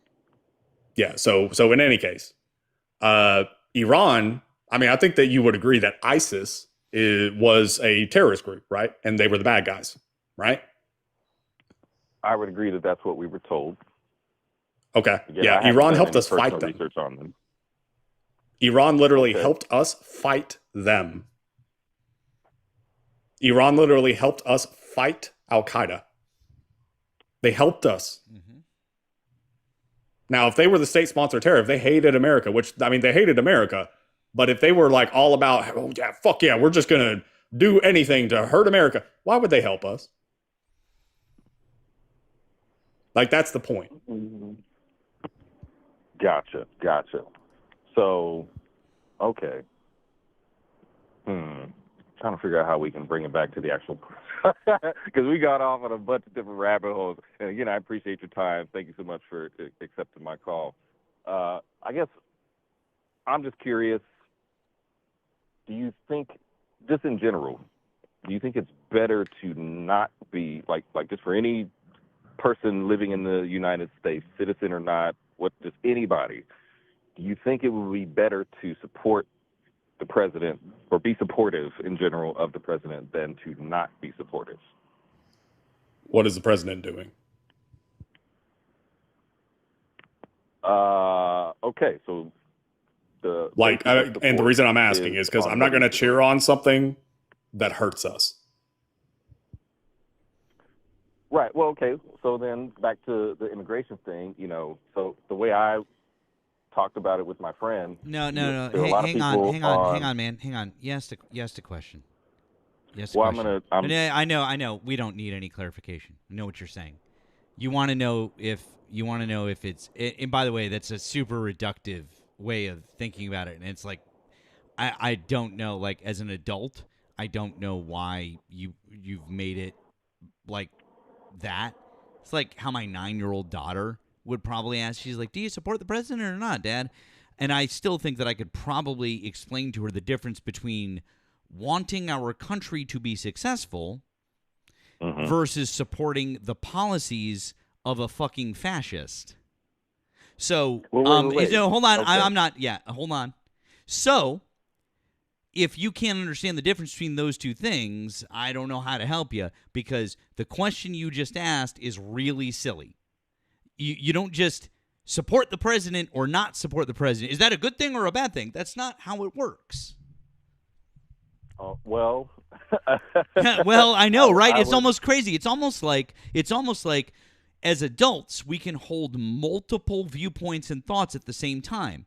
I, as a 42, almost 43-year-old guy living here in Massachusetts, can say, I would like America to be successful. I would like for us to have good trade deals. I would like for us to not be at war. I would like for gas prices to be low. I would like for our economy to be doing great and swell. Et cetera, et cetera. I'd like for all of those things to be good. I support that the government doing good things for us. That would be great. But I don't support Donald Trump as president because he doesn't do good things for America. So I want America to do well. I want good things to happen. I support those good things happening, but I don't support Donald Trump because he's not doing good things. Do you understand the difference? Well, I didn't even get to what I was saying. I don't really care. You asked a question, and I'm answering it because you asked a silly question. And I'm trying to answer. And I'm trying to ask you. Do you understand why the question? No, stop it, dude. Do you understand why the question you asked is really fucking stupid? Well, I think you're mischaracterizing the question. I'm really not. You asked a very, very reductive I question. asked, is it a good thing or a bad thing to be supportive of the president? And you That's said not what you said. That's not the question. That's not the question you asked. Now what you're doing is you're changing the question. Now you're changing the question. Okay. What was the question I asked then? Remind me, please. What you said was you framed it as should you be supporting the president or not supporting the president, as in it's an all or nothing. It's like a zero-sum game. That's the only way that it could be. And supporting the president means that's how you framed it. I mean, come on. Well, okay. Well, the reason I asked that is because, and what I was getting ready to say before we got off on that was that there are certain things, that's why I was bringing up the immigration thing. There are certain things that the president has enacted upon that people do support. So it's like, basically, what I see, examining the rhetoric on both sides, I see Democrats and leftists arguing about, like, for example, dude, ICE, why are you talking about this? Your this. question was about supporting the president. Jesus fucking Christ, dude. We don't need a monologue because every single time. People don't like. There are people that are arguing that they don't like that, and there are people that are arguing that they do like that, and that's what they voted for. So like at that point, you're just saying that there are two groups that disagree on something. So what's the point of your question? Well, the point is, how do we figure out whether or not something is good for the country when we look at history? Have these conflicting sides. No, dude, we just look at history. No. We look at history because past performance is the best predictor of future outcomes, right? Well, I mean, that wouldn't be relevant with the deportation or the immigration topic, because yes, it would. It literally would. We could absolutely. We have done mass deportation before. Donald Trump, when he was campaigning, talked about how Eisenhower did a mass deportation operation. He talked about that. We have done mass deportations before. Okay, so then what is the correlation to the bad thing that happened from when it happened back then? So it does not have the effects that are promised. Not only does it not have the effects that are promised, guess what else happened, caller? A bunch of people who shouldn't have been deported, including U.S. citizens, got fucking deported. And guess what's happening this time? A bunch of fucking people who shouldn't be deported have been getting fucking deported, including a couple of U.S. citizens so far. It's almost we already knew that when you do an operation like this and target the people that you're targeting, it's going to happen. It's almost like we were saying this a year and a half ago, and everyone, no, it'll be fine. Jesus fucking Christ, dude. It's literally the same fucking thing. But no, can't learn anything from history, can we? Can't learn anything from history. Yeah, but you haven't really touched on anything specific. I literally just gave you, Nemo and I just each gave you two specific examples. The claims that I've heard in all kinds of media that U.S. citizens have been deported, this, that, and the other. And so far, I haven't actually seen tangible evidence of that. I've heard the claims. I've not seen the evidence. Then I'm so sorry that you don't know how to use Google, my friend. Would you like a tutorial? I'm sure that there are businesses like on the web or different things that can give you tutorials on how to use search engines. Once you learn how to use it, though, it should take you about 10 seconds to look it up. You can find out they were children, by the way, who were deported along with their mother, who is not a citizen, but their father was, and they should not have been deported.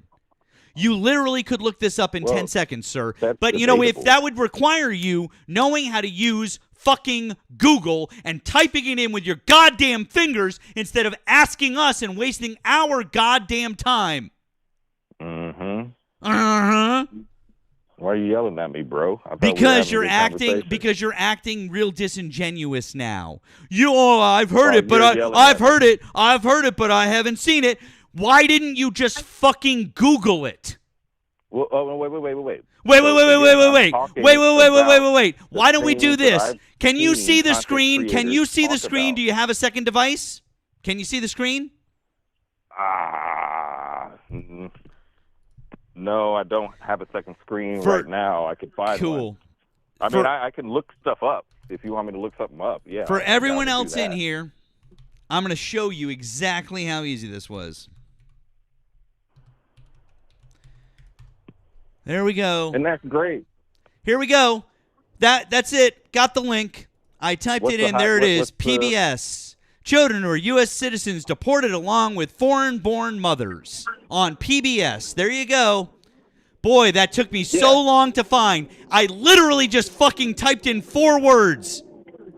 Wow. All right. Good job, caller. But you've heard about it, but you haven't seen it, but you couldn't be fucking bothered to fucking Google it.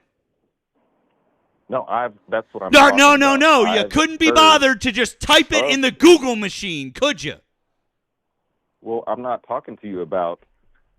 I'm talking to you about the rhetoric that I hear. And I so don't I've give a heard fuck about the rhetoric that you hear. I'm talking about facts, and this is exactly going back to what I started this conversation with. I can back up the things that. Shut the fuck up. I can back up the. Shut the fuck up. I can back up the. Shut the fuck up. I can back up the things that I say. Shut the fuck up, and I'll tell you my point, you little piece of fucking shit.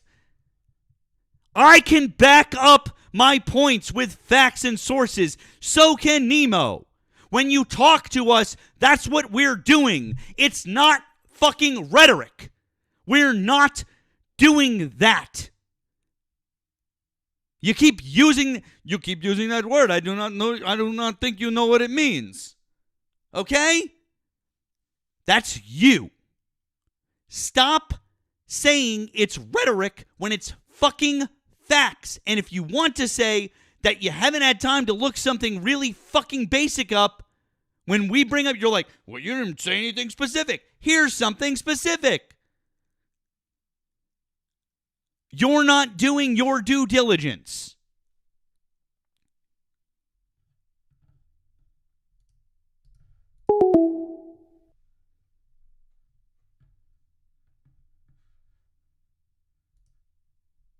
That was painful. Boring conversation anyway.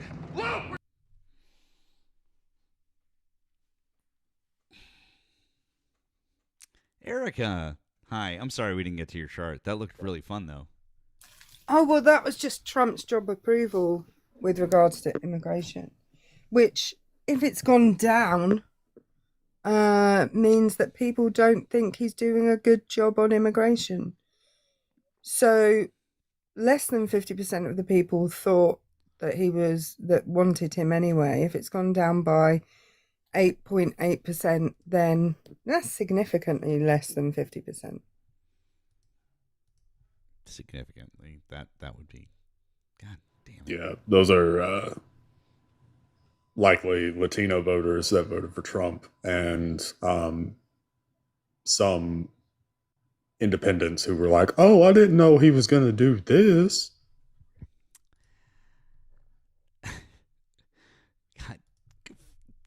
God, what the fuck even was that? God damn it. That was rhetoric, Matt. Erika, I swear to God. Yeah, but the difference between me and him is I know what the word rhetoric means. Thank you, Redacted, for the Venmo. He said, my sweet God in heaven, I would insert a preheated curling iron into my urethra to stop this gravity-fed toilet bowl of a conversation. Yeah, solid sentiment. Since Mad Matt made an appearance, I would like to say some thank yous for folks that have gone ahead and gotten some stuff through Erika's website. Since Erika's here, this is a good time real quick to say your thank yous. While we wait, guys, if you voted for Donald Trump, you can hop in the box over here on TikTok, or you can give us a ring on the phone line. Thank you to Scarlett. Scarlett got a mug. Thanks to our friend Tammy. Tammy got a mug and a tank. That's cool. Our friend Secret Squirrel got a shirt. Sherry got a mug. Erika got a mug. Not this Erika. Nina got a T. Harry got a T. That's great. Thank you, Harry. Kristen got a T. Shanda got a T. Alyssa, thank you, also got a T-shirt. Langston got a T. And then our friend Wesley, the inspiration for all of this, got two of them. Thank you again, Wesley. And then our friend Kirsten also with a shirt. Now, once again, if you get any of those 3 items, all of those through the end of the month, will tally up half the proceeds. They're going to go to the Victory Fund in a donation. Erika and I are keeping track right now. This is super exciting. And we will make the donation in the name of Charlie Kirk. So we'll carry the flame, guys. The red, orange, yellow, blue, green, purple flame. Fuck yeah. Let's go. So anyways, this is so much fun. I'm really glad that we're doing it, and I appreciate you guys. Also, we had a super generous donation over the weekend, and they said for a shirt for this and that, and I was like, oh, well, you just go, you order it on the website, and they're like, no, we want you to do a giveaway. I want you to give away a shirt. And I was like, okay, well, that's awesome. So, I'm going to figure out how we're going to do that, and then we will do a giveaway at some point this week. So you guys don't want to miss any of our lives this week. Don't miss any of the lives, because we will do a Mad Matt shirt and mug giveaway. 2 chances to win. So don't miss this. This is the place to be.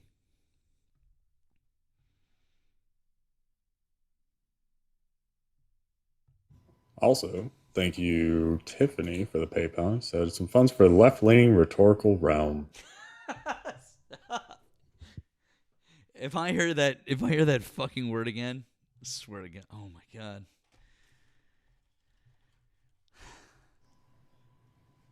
We're rhetoric maxing. I saw that. Somebody said that. I saw that. I think you rhetoric mogged that guy, to be honest. Yeah. God damn it. You're rhetoric maxing and mogging at the same time. Speaking of mugging, thanks to Anna for she got her mug. Her mogging mug. Hang on, somebody just asked me how the sleep maxing's going. Why don't you ask Matt how I slept last night? Not that he's here, but I sent him my sleep data from last night because I was sleep mogging him. Yeah, fucking Erika, you guys. The fucking the fuck. Erika got 9 hours of sleep last night. 8 hours and 52 minutes. You can fuck right off with that.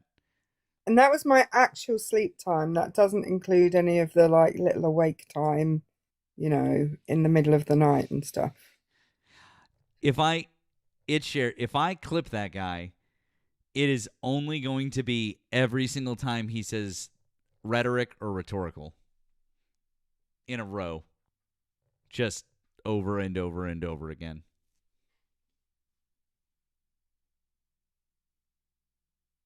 The secret of my sleep last night was the last few nights I've had restless legs. So I went out and bought some magnesium spray yesterday. And I was so tired from the previous few nights that I just slept like a good one.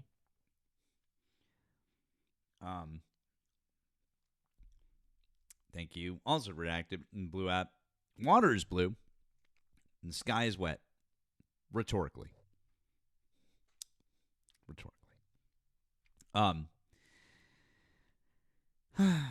Well, anyways, got 1,100 people here on the TikToks. Over on the tubes, we've got, let's see, how many people are hanging with us tonight over there? 180. That's fun. We appreciate you guys and all the support. Oh, thank you Speaking of our friend Wesley, thank you, Wesley, says whoever figures out how to make grain grainier has my vote. Thank you, Wesley. Also, Wesley says, apparently the sky isn't blue now. I mean, this guest is making up his own reality. Your facts don't matter because I heard a thing once. That's basically where we are. And then just in, Wesley says, tell Erika to try a weighted blanket for the legs. Weighted blanket for the legs, Erika. I would do that, but it's really warm here right now, so too warm. Extra layers are not required. Somebody in the comments asked where can you see / get the shirts, and this Erika.buzz, THISERIKA.buzz. Yankee girl. Did you vote for Donald Trump?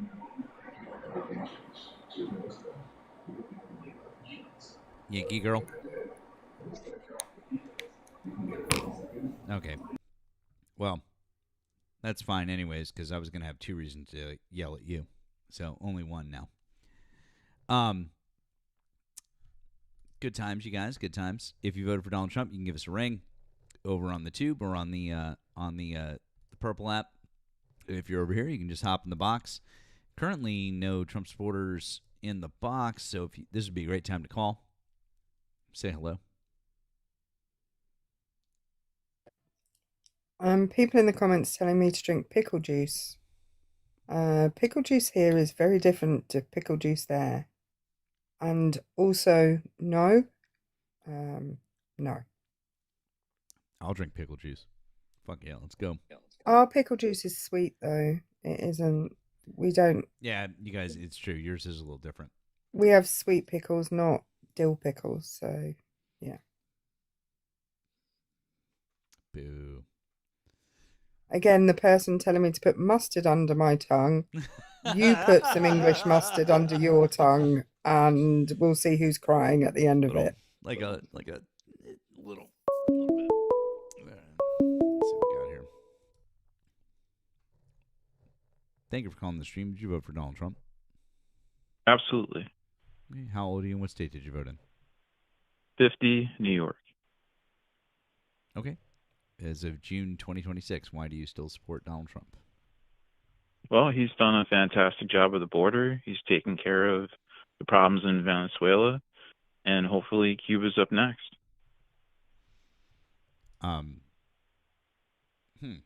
That's interesting. He's also done a fantastic job in Iran. He's nobody's dealt with Iran in the last 50 years, and he's finally taken care of Iran. When you say he's... So, I mean, I can give you some more examples if you like. Sorry, Okay, are you just going to talk every time I start talking? Or? No, I just figured I can give you some more examples. It seems you seemed a little discombobulated there. No, it was just that every time I started to respond to you, you kept interrupting me. That's all. No, actually, you asked me a question. I was trying to give you a couple examples. So yeah, and then I didn't know if you needed more examples or you just were just confused. Nope, and then you stopped talking, and then I started talking. You just okay. So now you can retort. Go for it. Oh, thank you so much. That was really kind, Erika. Yeah. I thought you were having trouble there. So I was just going to ask, did you say nobody's messed with Iran in the last 50 years? That's correct. Do you not remember the Iraq-Iran war, sir? Iran, I said, not Iraq. The Iraq-Iran war. That was Iraq versus Iran. You're talking about the Iraq, not Iran. You're talking about two different wars. Wow, he's really this stupid. Oh my God, Erika, he doesn't understand that when he says. The words. Shall I just change the words around? Okay, so which conflict are you talking about? Iraq. Sorry, sir. The Iran. No. What time period? Let's be more specific. And Iraq were in a war against each other. Do you remember that? You're 50. What time you should period are you remember talking that. about? They've been at war each other for 50. They've been at a war for each other for a lot longer than 50 years. So we're talking about them being at war with the world for the last 50 years, not them being at war with each other for the last 2,000 years. Right. Okay. Just so you know, sir, they haven't been at war with each other for the last 2,000 years. Yes, they have. They've been at war with each other before Jesus was born. How old is it, sir? How old is Islam? How much more than 2,000 years old? Nope. No. The Prophet Muhammad died in the year 632 AD. Just after that, there was a schism between the Sunnis and the Shias. So that's like 1,300 and Are we talking something 2,000 years. years? Are we talking 2,000 No, it's not years? 2,000 years, dumbass. It's 1,500 years. It's less than 1,500 years. And what happened before that? They were at war with each other even before Muhammad was born. No. They've been at war with each other for like over 2,000 years, they, so I am correct. They weren't. You're wrong, dude. You're just wrong. Why it's okay to just be wrong about something. They've been at war with each other. That nervous since laugh before is Jesus really was telling born, you literally don't know what you're talking before about. Muhammad was born. Come on. Are you kidding me? Okay, great. Show us. Yeah. Where can we look that up? What war are we talking about? What groups were at war with each other? Great. Yeah, just tell us. No, who is at war? Tell us the two groups. Tell us the two groups that were at war with each other. 2% of tell the us the people two in groups that were Iran at war are with each other. controlling. Yeah, sir. Tell us the Persians are being controlled by 2% of their country by extremists.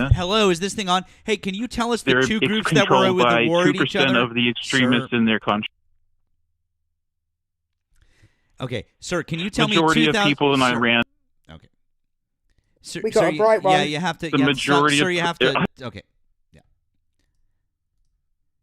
Sir, you have to stop talking. I'm trying to ask you a question. So, anyways, 2,000 years ago. Hilarious. Yeah, well, you just made a claim that we're all very confused about. So, 2,000 years ago, what were the groups in Iran and present day Iran and Iraq that were at war with each the other? majority of them were Persian, just like they are today. Majority of the people in Iran are Persian. What were the two groups that would have been at war with each other? Jesus fucking Christ, you stupid motherfucker! Persians and the people in Iraq, dumbass. I'm trying to answer your question, but you don't let me answer it. Who? The people in Iraq. Iraq didn't exist. The area existed. That area existed. Jesus fucking! I can't. That area existed. It was called the Parthian Empire. They were dumbass. Arabs. They were Arabs. Okay, cool. Just So again, just like it was called the Parthian They've Empire. been Arabs for the last 2,000 years. They're not. And before that, stop it. They're not Arabs. Please. You do not call They are. anyone. No, they're Please. not. Shut the fuck yes, up. They were. Shut the You're fuck losing up. it. You're losing your Shut cool the- right now. This guy's such a dipshit. Matt might be losing his, but at least he had some in the first place. Like this. We guy don't crushed call it. people. We don't call.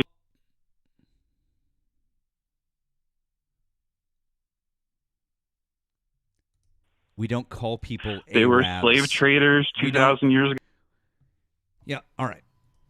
I mean, okay, America was slave traders 200 years There's ago. nothing wrong with So anyways, there's weird nothing flex. wrong with saying Arabs. Sir, do you know how to? They were Arabs. Sir, Arab. There's nothing wrong with saying it. It's not a derogative it is. term. Yeah, it It's is not. actually derogative. Yes, it actually is No, it's derogatory. not. Yes, it is. I'm using it's and I'm not gonna, derogatory at all. I'm gonna tell you. I'm gonna. It's so cool how you Sir. can't. You're losing it over a word Sir, that's actually not derogatory in any way. I'm telling you right now. I'm telling you right now that as you're losing it because you sir, guys if you are can't just stop so talking gay. and let me, sir, if you can't stop talking and let me finish what You're I'm so saying. gay. You can't even handle the word Arab. Why do you think that being gay is an insult? Fuck off. Okay, So you can because- fuck right off. Go away. Because you literally. Listen. Why is his voice so shaky? I don't know why he's so shaky. I think he's really fucking nervous and he's freaking out. That's why he thinks that calling someone gay is an insult. Dude, why are you so nervous? You need to calm the fuck down and be Female quiet. brain chemistry can't handle the word Arab. It's hilarious. No, it's not that it. It's hold on. It's not that it can't handle. I'd like to explain this to you. If you could stop talking for a second, it seems like you have a nervous No, tick fuck and you're off. really. You're a joke. Okay, you can't. You guys are a okay, joke. Great. Anyways, this is what's Is this going. one of like Asmongold's little troglodytes? Like, I don't what know. in the fuck kind of basement dweller incel shit was that? Yeah. Yeah. No, we don't call people Arabs. That's no. Absolutely not. You can call them, you can say that they're Arab people, but we do not call people Arabs here. You can fuck right the fuck off. You know exactly what you're doing. Also, calling somebody gay isn't an insult. I really don't fucking care. But your homophobia is showing. Just FYI. I mean, that's really fucking stupid.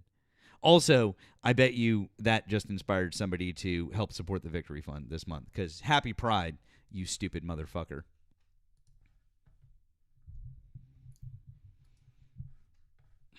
So, for anybody that was curious about the history of that region, so the time period that he was referring to, what were they 2,000 years ago? They would be the Parthian Empire. That's what it was. That was like the rival empire to the Romans. That encompassed like all of Iran and Iraq at various points. Like it depends on, I guess, the year. But the Parthians existed for about, I don't know, 400-ish years, from 200 something BC to, I think it's 200 something AD. Might be 400. No, 200 something AD. Sounds about right. Real quick before we talk to our next guest here, I want to say thank you to Jeffrey on the Blue app. Says, happy Pride. I know you like history. I highly recommend looking into the book Making Gay History by Eric Marcus and listening to the podcast the same name. Thanks for being an ally. Jeffrey, it's funny you mentioned that book. My cousin, believe, recommended that exact same book. So now I've got 2 recommendations for it. I probably do have to read it. So we're going to have to do that. And Erika, did you have something you wanted to add before we moved on? I'm sorry. No, just the crashing and the fact that he wasn't even listening when I said the Iran-Iraq war or the Iraq-Iran war. It doesn't really matter which way round you put them. If you don't hear the second word because you're so busy being emotional. I was just going to talk about the fact that my female brain was far more calm than his giggly ass male brain was at that point in the conversation. I don't understand. He couldn't. He was real nervous to laugh, and he just couldn't stop talking. I was like, yeah, chill, dude. But I guess whoever that was, they must not have been an op because they popped out. Yeah, he probably only called her. Yeah, probably only to rage bait. Maybe, possibly. But that's okay. That's all right. It was just I think what happened there. This guest Wesley says this guest ran face first into the stupid tree. Yeah, facts. I think, Erika, the problem was that this guy, he was thinking originally that when he made his statement, he was just thinking about the United States, and then he's like, but he didn't phrase his question that way. I think maybe that's what he was trying to say, but he definitely didn't say that. Like he didn't fucking say that. So it's his own fucking fault. Yeah, you can't really say nobody's done anything about them for this amount of time. The word nobody encompasses like the entirety of humanity. And saying that and claiming to be a 50-year-old and not remembering that there was a whole ass war between Iraq and Iran for like a decade? Yeah. Like a long period of time. Very long period of time. Thanks for calling the stream. Did you vote for Donald Trump? Hello? We know you can hear us. We could hear the echo of the stream in the background. So are you going to say anything? Or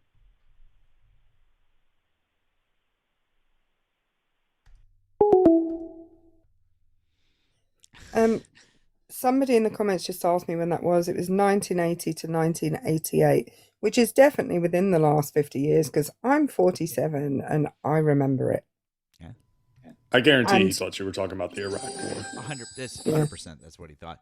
Yeah, you were thinking about. Okay, dude. Jesus Christ.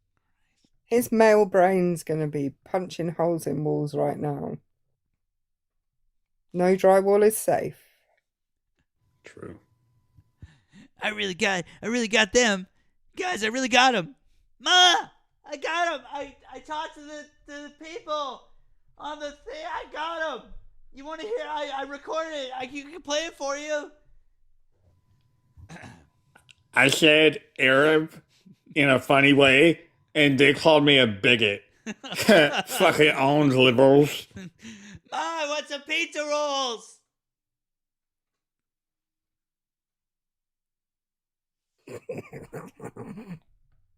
That's the only noise I can make at that. It's like, the meatloaf! Fuck!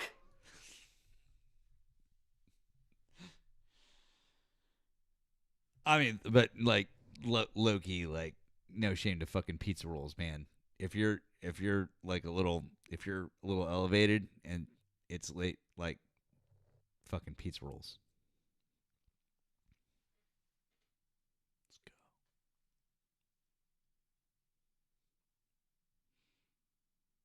Nemo, when you were younger, did you ever see? This is where I'm like, I don't know. I bet you did. I bet you still fell into this. Did you do LAN parties with your friends? So those were common when I was growing up. I never actually did them though. Okay. Right. I was like it would have been my time though. Okay. All right. I'll ask you more about it later. Thanks for calling the stream. Did you vote for Donald Trump? Hey, I heard that this was a place to call if you still support Trump. That's what it says on the screen. Groovy, man. How you doing? Fine. How old are you and what state did you vote in? I voted in New York, and then I voted in Tennessee. The third time was in Tennessee. The first two were in New York. Okay, so you live in Tennessee now? I moved there, yep. And how old are you? 49. Okay, great. So as of June 2026, why do you still support Donald Trump? Oh, well, I mean, I don't know how much he needs support, unless he's really going to run again, which would be hilarious. It's kind of over as far as whether you support him or don't support him. Like, he doesn't need any more elections to win, right? Well, we're not talking about electoral support. Also, you've got an echo in the background. I don't know if you have the stream on in the background or something. Oh, I heard the echo too, but is it better now? Test 1. No, hello? Still there. Yeah, but it's not. Yeah. I don't have. Yeah, can you mute the stream? Yeah, the stream is off. I'm not playing anything on the stream. Let me turn my speaker off. Oh, yeah, that's that. That's it. Yeah. Thank you. Okay. You still with us? Hello? Okay, we cannot hear you now. Yeah, caller, we can't hear you if you're speaking. All right. Well, I guess my tech is no good. I thought it would be fun to talk, but if the speaker's on, you hear an echo, right? Just hold on. Stop for a second. It's I don't know. It's not terrible. We can see how long we can deal with it for a minute, I guess. It's fine. So we're not talking about electoral support. What we're talking about here is we're talking about. Am I happy with the job he's done? Well, I mean, yeah. I mean, do you still support his policies? Do you support his job as president? Yeah, I think he's been doing a pretty good job. I voted for Obama twice, and I voted for Trump 3 times. Everybody I vote for seems to win. It's kind of weird. Unless you don't think he won. What do you support about? Well, he didn't win the. He didn't win the second time. Whatever. Sorry, it's Let's just demonstrably. Not debate that. It doesn't matter. Yeah, you're right, because it's demonstrably true. He lost all of his lawsuits. Okay. Yeah, I know. I'm sorry. True, whatever. Okay, fine. I don't know why you believe that. I mean, it's not auditable. I would like auditable elections. It wasn't auditable? Is that why they audited it? They literally No, there is no auditable system in the United States. None of the elections are auditable. Yeah, yes, there is. No, why do we have to quibble about something like this? I thought we could be on the same side on this. Wouldn't you like a paper? We're not on the same side. You believe that democracy can be fucked with in this country. There are 50 different elections that occur during the presidential election. Yes, there are 50 different state-run election systems. Correct. And like every other system, they're susceptible to being corrupted, and almost every other one has been shown to be corrupted. Why the hell would you believe this one hasn't been? You're saying almost every other one has been shown to be corrupted? Can you give an example? Almost every other public trust. Okay, give me one example. Sure.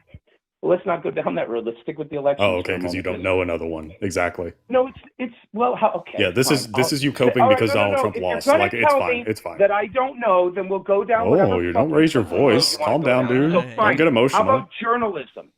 You asked How about me journalism? To answer a Donald Trump is question, going and I after want to stick journalists. to What are one you talking topic, about? But it's going to be always everything I say we got to challenge. So how about the institutions of journalism getting, I don't know, Pulitzer Prizes for stuff that they should have known was bullshit?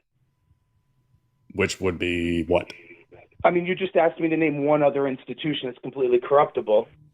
I mean, here's a question. That's not what my question was, but okay. No, that was. You said what other institutions? I said all the institutions of public trust. It doesn't matter, dude. Like, we're going to be debating about the thing that Trump lost 6 years ago. I mean, like, all right, why the fuck do you still support Trump? I asked you not to. Yeah, and I'm trying to steer the conversation back. Take a breath. Great. Let's go back. Why do you still support Trump? Go.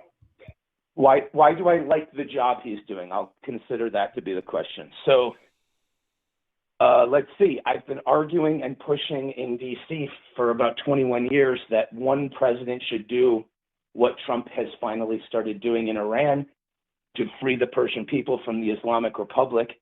I remember when tens of thousands of them were being killed under the Obama administration and they were chanting, "Obama, where are you?" I remember my Iranian friends saying, why does George W. Bush go into Iraq when he could easily get rid of the Islamic regime here, and we're a bunch of sophisticated Western people who don't like the Islamic regime? Why doesn't he just come here and free us here? So that's something I like about Trump, is that he's finally switching American imperial policy to the right side. There's one issue. Well, you're implying that Iraq and Afghanistan were not also projects in the neoconservative movement. No, I didn't imply that. They are both projects in the neoconservative movement. I did not imply that at all. I said on the Well, you said the Iran right issue, side. Trump... Did you mean right as in correct? What? When you said the right side, did you mean right as in politically, or right as in the correct? What I meant was the right side on the Iran topic. I wasn't saying it was wrong to do the Iraq thing, but right to do the Iran thing. I misunderstood. I misunderstood what you meant by right. Yeah, no, That's it's okay. fine. I'm happy to clarify. What I was saying was that on the Iran issue, instead of turning a deaf ear to my Persian friends who die in the tens of thousands every year asking America to help them, Trump finally switched American imperial policy on the Iran question from being deaf to those cries to something that might potentially help them. Cross our fingers and hope. So that's one of the reasons. Is it your belief that it's incumbent upon us to help a country whose people are being slaughtered? No. I might think that. That's not Trump's view, and that's not a very popular view. The reason why Trump has decided, and the reason why you should decide, that it's not a matter of Iran's internal affairs if they try to get a nuclear weapon, is that they have decided that their jurisdiction has no borders. If you're a novelist in Great Britain writing novels they don't like, they send death squads to kill the Japanese translator and stab the Italian translator and stab Salman Rushdie himself just 2 years ago. You mean like what Russia does, and then we turn a blind eye to it? Or what Israel does? Or what Israel does? About Russia? What? Yeah, what Russia does, and we turn a blind eye to it. You know how they go around poisoning people? What was the name of the guy? I'm trying to remember his name. Well, there's in the UK. That's such an interesting response to what I just said. I was going to say there's almost too many. The Polonium tea guy. I'm sorry. Hi. Shashi. No, wait, hold on. There's been I at want to least two understand what that reveals about your position. There's been at least two in my country. Navalny. That's what I'm thinking of. Oh, you were thinking of Navalny. Oh, yeah. Yeah, hold on, bud. We're talking about the number of people that Russia has poisoned, since you were bringing up the fact that you didn't like that Iran was doing it, and yet Russia does it all the time. It's just a really strange. Yeah, it's so weird how I was trying to make a simple sentence there in a statement, and you keep interrupting me. Just hang on, and then we can let you respond. It's really strange. It's really strange. I just want to finish my sentence. Thank you. Anyways. Yeah, please do. Thank you.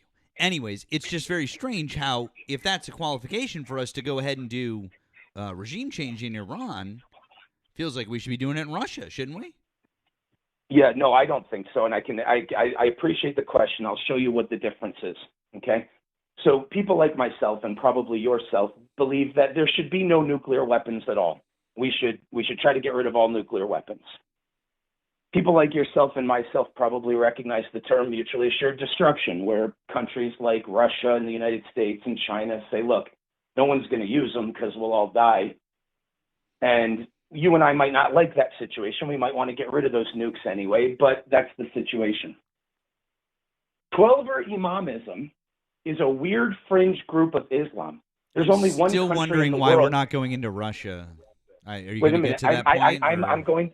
If you'll be patient, you will hear an answer. No, directly... I think we could get to a quicker answer here, maybe. Instead, we don't need a monologue. What's the answer? Well, I mean, I've read dozens of books on the topic, so maybe it's probably like a real quick answer. I think we all know what the answer is, right? Why aren't we going into Russia? You don't want to hear the answer, and you're being very rude now. When I was quiet, already know what I already know what the answer is. I'm just trying to see if you know what the answer. All right, tell me what my answer was going to be. I didn't tell you what your answer was going to be. I just said I knew the answer. Okay, well, would you like to hear my idea? Sure, bud. What's your idea? And then can you do tell it? me what's Can wrong you do with it my in idea. a decent amount of time? Sure. Yeah, I could. Perhaps you have never read a long book in your life, and you don't have the patience to hear a complicated idea. But I certainly do. But we have about 1,500 people listening and watching right now, and I'm just trying to make sure that they're not bored to fucking tears. Yeah, none of them are as interesting as I am, and none of you are either. So why don't you listen to my... Really? Weird. I'm far more interesting than that guy. What the fuck? It's the nukes, by the way. I mean, like, it's real fucking simple. Yeah. That's all you had to say.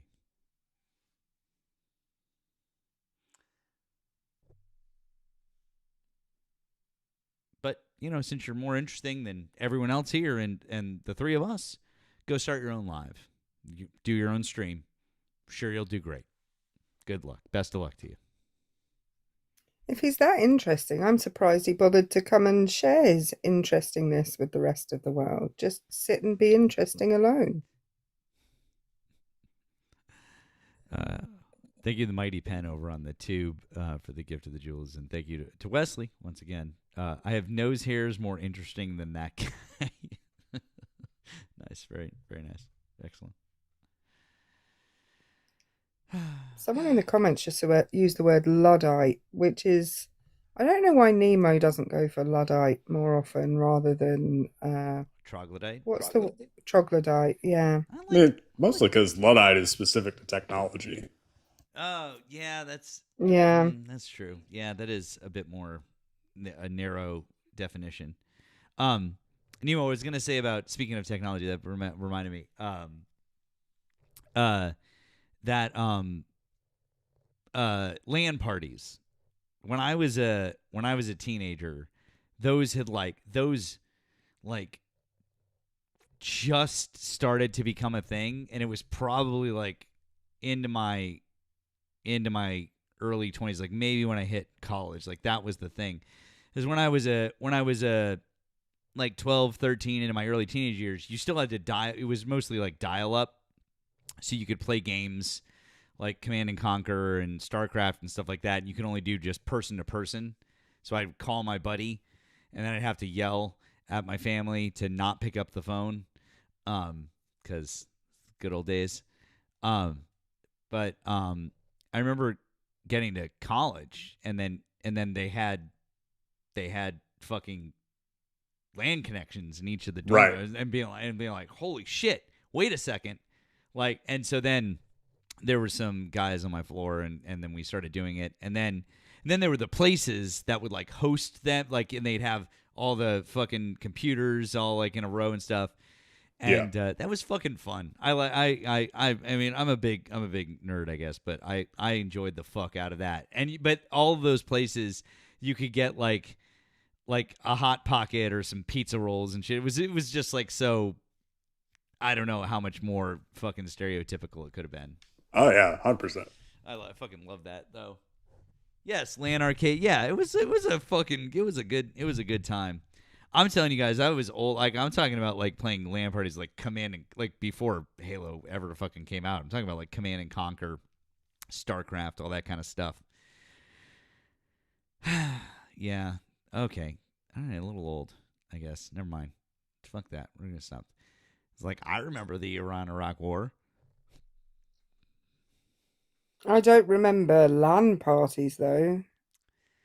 Well, because you probably weren't as much of a fucking nerd in that regard as I. You were a nerd about other things, I'm sure. But I maybe was, not yeah, I about was that. equally nerdy. I was just, playing in the orchestra and singing in the choir and doing the theatrical stuff. That was my nerdiness. I also did the playing in the orchestra and the other stuff, but I didn't. I was not in the theater. That was so we yeah. Anyways, that was not my cup of tea. Let's see. Maybe we got one more person here to talk to. Let's see what we got. Well, how are you doing? Wyatt, hi. Did you vote for Donald Trump? I was not able to vote for Donald Trump because I turned 18 too late. Okay. Because my birthday was July 19th. I'm 18 years old now, about to be 19. Okay. So you support Donald Trump? Not fully, but I support some of the things he does. Because I'm gonna be honest with you, he's a terrible person. Uh-huh. What is it that you support that he does? I support the immigration policy he has. I do not fully support the war in Iran, but I support the start of what happened. Like what started it. I don't support that we could have ended this war a long time ago. After we ended the threat of a nuclear weapon, we could have ended that. Mm-hmm. And by the way, Wyatt, what state are you in? I'm in Georgia. Oh, you're in Georgia. Oh man, North or South Georgia? I'm in the middle. Okay. You got a real weird echo. There's something going on here with the background noise, but it's yeah. I can mute after I speak if that makes it more helpful. Do you have a Bluetooth speaker or something? It sounds like we're picking up the stream. No, I do not have a Bluetooth speaker. It's just my phone. Sometimes it acts up because I have an older phone. I got you. Okay. Because I haven't been able to afford a new phone yet. Yeah, the economy sucks right now. I agree with that 100%. Yeah, as far as your support of Trump, I mean, when it comes to Iran, I think we should have been long gone out of that war by now. Yeah, I mean, I don't understand the argument for doing any type of military action whatsoever in Iran. It doesn't make sense. I think once we established that there was no nuclear weapon being able to be formed anymore, I think we should have been out of that completely. I mean, if that were the case, then well, one, they weren't actually developing a nuclear weapon, but assuming that they were, when we blew the fuck out of their nuclear facilities, that was back in June of last year, or May or whenever the hell. So, I mean, after that, there's no reason that we should have done anything else with Iran. I agree. That's what I was saying. I agree with that. Okay. And then you mentioned the immigration policy. What does that mean? I agree with that. We should deport anybody that hasn't came through legally because we don't know if they're going to be criminals or if they're not going to be criminals. I mean, because I could say, go ahead. I say because illegal immigrants can have they can have any kind of judgment, legal or illegal, and I think they shouldn't be in the country unless they're going to come through legally. I mean, I could say the same thing about American citizens. So whenever you say, we don't know if they're going to commit crime or not, the same thing is true about, I don't know, somebody in your neighborhood that you don't know, that you've never talked to, I don't know, 5 houses down that you may have seen one time or something, and they live there and they're there, but you don't know them. do you know if that person's a criminal or not?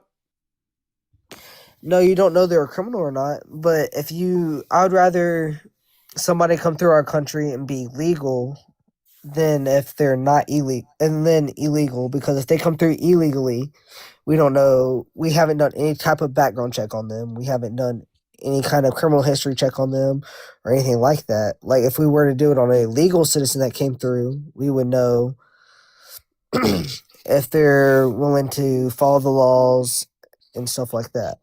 So, I mean, when you say come through illegally or like an illegal immigrant,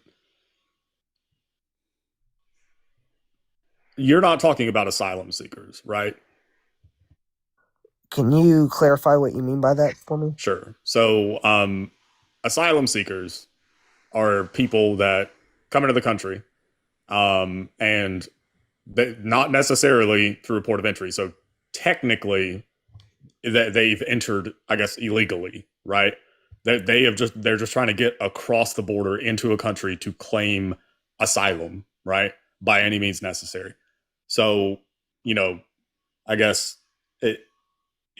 if it was just through ports of entry, okay. I see what you're saying. Right. If they're coming here like from asylum, like from a war going on in their country or something illegal going on in their country, and they need to get away from it. If they came here, I think there should be like a legal process they should go through. Okay. After like we figure out why they came here, what's the reason, there should still be a legal process. Okay. But if they came through here and they were illegal and they committed a crime or they were getting paid and they weren't trying to seek a way to become a citizen, then I think they should be deported. So, I mean, as far as asylum seekers are concerned, when they come in here, they claim asylum, and there are multiple checks when it comes to that. So there's the initial check, which they call that like a credible fear, whatever. And that's typically done by the border patrol agent or the ICE agent or whoever the hell that they basically file for asylum with. And basically that is, why are you claiming asylum? Oh, well, I'm doing it because of this. And then it's a matter of, does that meet the criteria for asylum? Once that happens, then the long process happens. The long process is you have to go to court. You got to go through all this shit to basically get a judge to rule yes, no on if your asylum claim is valid. The thing is, that takes a lot of time, like years. And the reason why it takes years is because judges and lawyers are in short supply for those people. Now, the way to fix that is to throw a shit ton of money at that and say, hey, we're going to create new positions in whatever areas. And we're going to have, instead of 5 immigration judges, we're going to have 50. And we're going to have, instead of 100 lawyers, we're going to have 500. And we're going to process through all these claims really as fast as we can. Boom, boom, boom, boom, boom. That helps everybody. That helps everyone in that situation. And the Democrats were trying to do that. And Trump shut it down. Now, since Trump has come into power, they have not done that. And we're not getting through the backlog. All that he's doing is just deporting people. And I mean, as far as like the grounds for deportation, it's kind of, I don't know. It's are you here? Were you born here? Okay, cool. You're going to be deported. Like, that's essentially what we're talking about nowadays. A lot of the time, these people have not committed crimes. The people that are being deported are not, they have not committed crimes. Most of the time, it's like, hey, you fucked up on paperwork 5 years ago and nobody told you, and now we're kicking you out, which to me is just silly. And then also in the process, we're actually snatching up American citizens and deporting them too. And a lot of this is done way too fast, and they aren't, like, the people who are managing it are not competent. And so these people are getting sent to countries that they have never been in or wherever the fuck. So it ends up being bad overall. Does that make sense? Yeah, that makes sense. But I was looking into it. That's why my thing said I was paused for a second. But I was looking up as you were talking. I was looking it up. But when I was looking it up, it said Trump isn't the one behind all the illegal deportations. It's the ICE agents taking into their own like thought process and saying, "Oh, you're not legal. Let's deport you. Let's deport you. Let's deport you. Let's do this. Let's do that."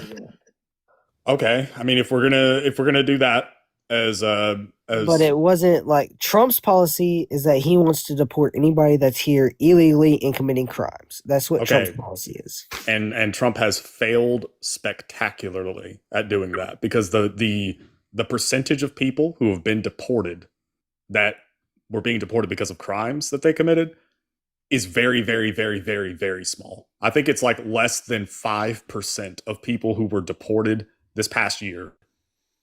Less than 5% are committed violent crimes. And I mean, to me, that's not like going after the criminals, right? Because I mean, I would agree with you. Like, hey, yeah, get the violent criminals out. Sure, that makes sense. Yes, deport those people. I don't have a problem with that. That's not who's getting deported, though. It's less than 5% of the people getting deported are that. The majority, the overwhelming majority of people getting deported don't fall into that category at all. And so to me, like, for Trump to say, oh yeah, well, you know, he's going after the bad guys. No, he's not. He's going after whoever he can. Whoever he can. This is a numbers thing. This isn't it's a quantity over quality. Like, he just wants as many, like, the biggest number possible, no matter what. And that's just how it is. Now, to your point about, well, it's not Trump doing this, it's the ICE agents. Well, Trump employs the ICE agents, right? Trump is responsible for getting ICE another $150 billion in funding. Well, I disagree with that. Like, he does fund them, but what I disagree on is that he isn't behind who the ICE agents hire as like one of their agents. He appoints the head of that agency. Yes. Sorry, I can't hear him. Was he talking or is he muted? I'm sorry. No, I was waving to our friend Hector. Oh, okay. Sorry, I thought you were trying to say something to me. No, I'm sorry. No, you're fine. I was just saying hello to our friend down there. You're good, man. Thank you. So as far as like DHS and then the subgroups, which that's going to be CBP, ICE, he appoints the people who head those agencies. Yeah, he may appoint them, but I don't think that he wanted like people that were here for asylum or like they're scared for their country. I think he wants to still do it legally. What makes you think that? Because that's what he has said. Like, Trump is absolutely responsible. Blah, blah, blah. I mean, like, I guess like he could say something, but if he does the opposite, does it matter if he said something? But he hasn't done anything with ICE. He's not the leader of ICE. The person he appointed is somebody that he trusted into it. Okay, he had trusted. Sorry, what'd you say? I'm sorry. He could fire them if they're doing a shitty job. Why hasn't he fired them? And by the way, an individual ICE agent, I'm just getting frustrated with you now. Sorry, Nemo. But an individual ICE agent cannot by themselves deport somebody. That's bullshit. They can because that's part of their job. No, it isn't. An individual ICE agent's job is to go and detain people. After that point, that same ICE agent is not then responsible for keeping someone in detention and then deporting them. That's not an individual ICE agent. Do you think one guy goes and arrests somebody and then takes that, and then the same guy is responsible for that person while they're in detention and then takes them and puts them on a plane? Really? I'm sorry, but are you from America? Sorry, what? Sorry. Are you from America? Sorry, it interests me that you only bring that up at the point where you're cooked. No, I'm not cooked. I just want to know, are you from America? Are you an American citizen? How can you explain to me how you're not cooked right now? Are you an American citizen? That's my question. Can you explain to me how you're not cooked right now? Because I will explain that if you tell me. No, go ahead. Explain how you're not cooked. Because I have a valid explanation to that. And Nemo or anybody can ask me that, and I'll explain to that. But I want to know, are you an American citizen? Provide a valid explanation to her. Okay, ask your question one more time. Do you think the same person arrests No, a I do not. I know. migrant, I remember your question. No, I do not. detains them, and then puts them on a plane to deport them? No, I do not. Then an individual ICE agent cannot be responsible, like as a, I don't know, renegade, like he marches to the beat of his own drum kind The of person guy. that is ICE agent. He's just he's that guy. He's just deporting people all on his own. Donald Trump is not deporting people on his own.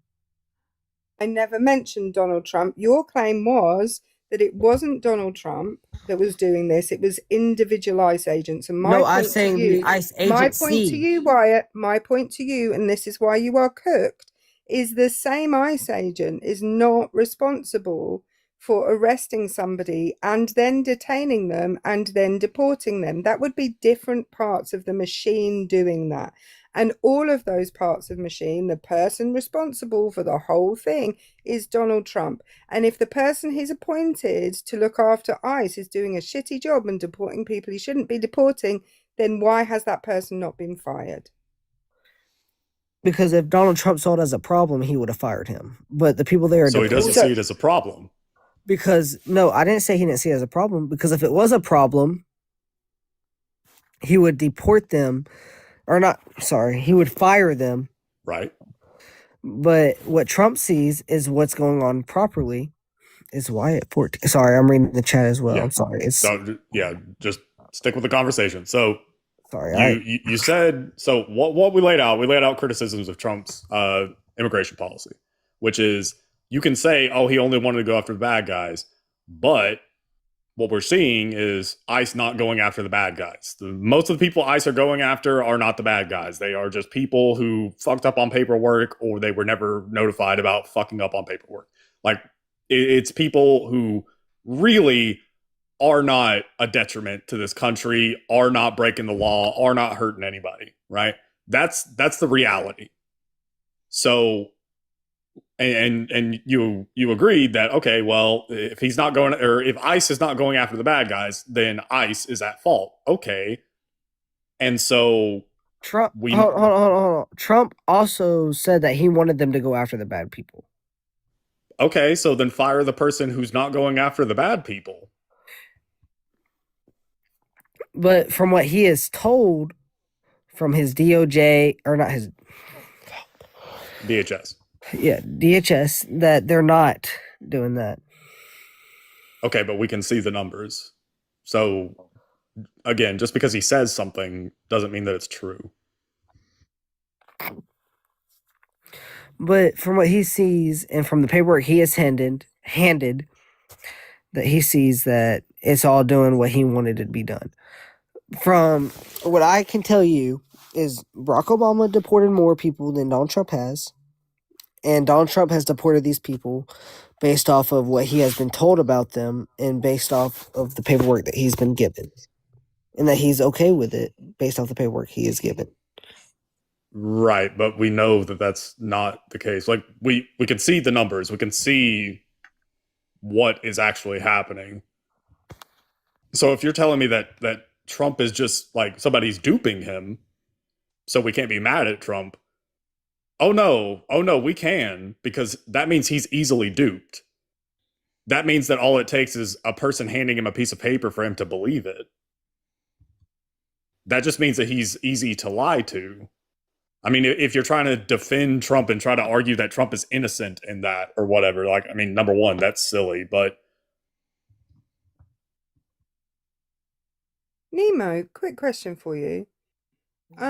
Which official in the US government would you say has access to the most information of any US official?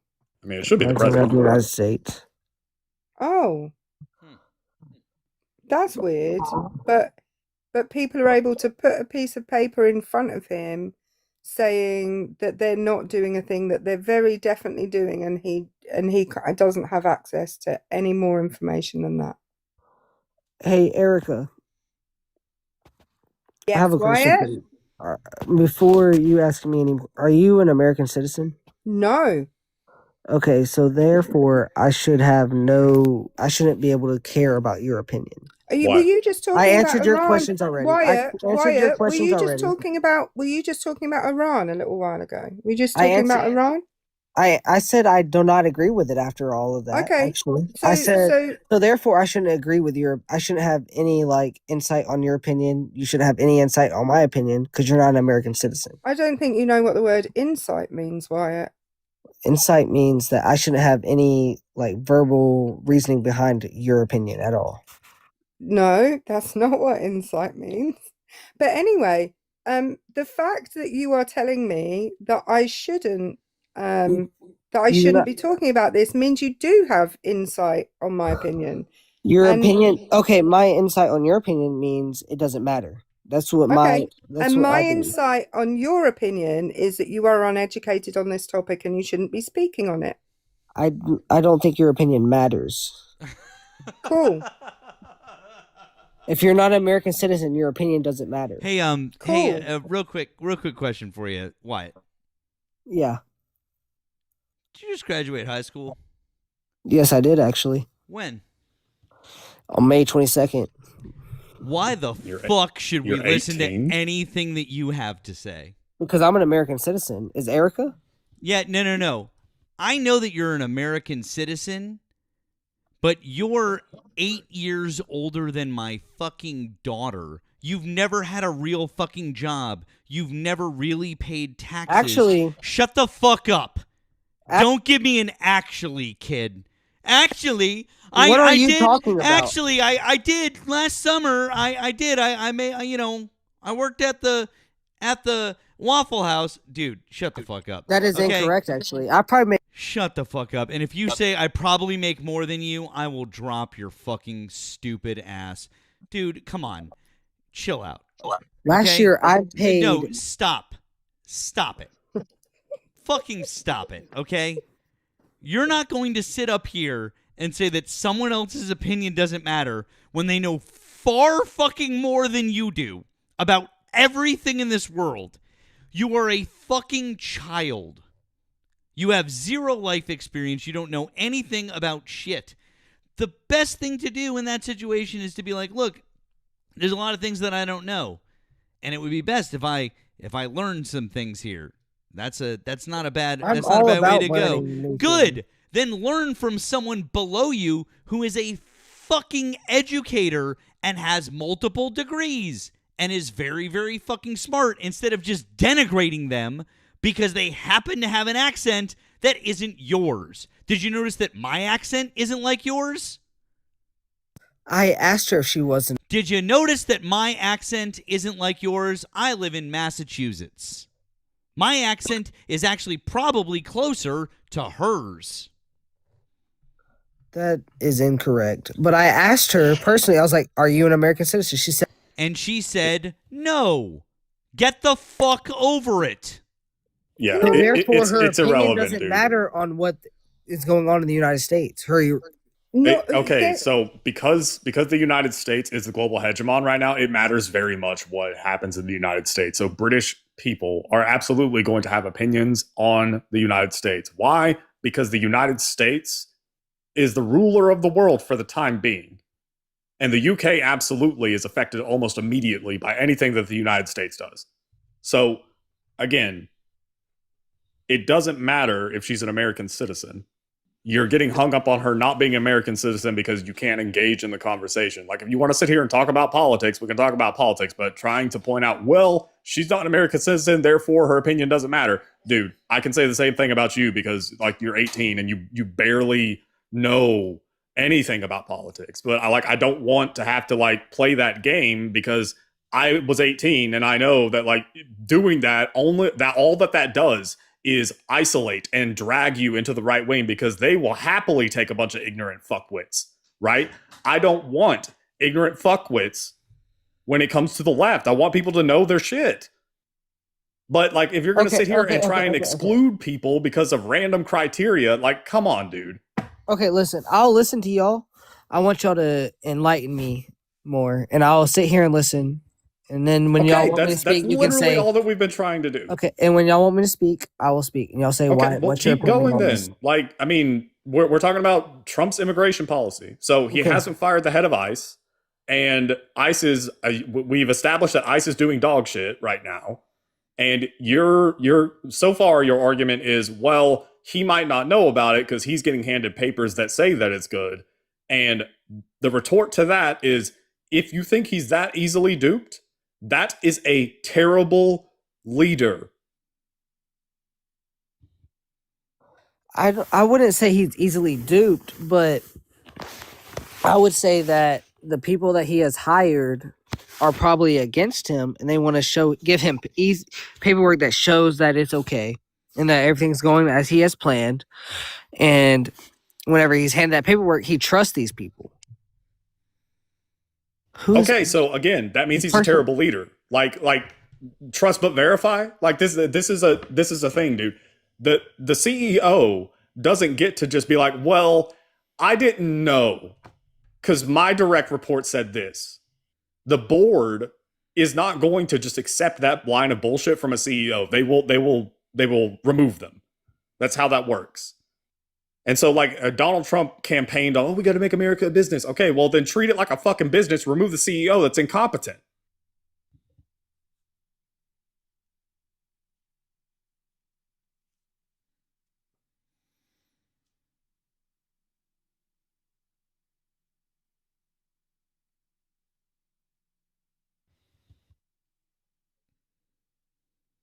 Hey, Wyatt. Wyatt. Oh, sorry, I didn't realize I was muted. I'm sorry. That's okay. Hey, Wyatt, just real quick. How old are you again? I am 18 years old, about to be 19 in July. What year were you born? 2007, July 19th. You sure about that? I'm positive. You're not 15? I'm 100% positive, actually. Okay. Why would you? Yeah, I don't think so. I mean, Wyatt and I, neither of us have voted in a US election. And we've both paid taxes that have gone to the US government. So in that, we are equal. Yeah, that's a good point. Yeah. Mm-mm. Yeah, he would have to fail a grade or something. Like he'd have to be held back a year. Yeah. That age doesn't line up. Yeah, Negative Ghost Rider. Pattern is full. Yeah.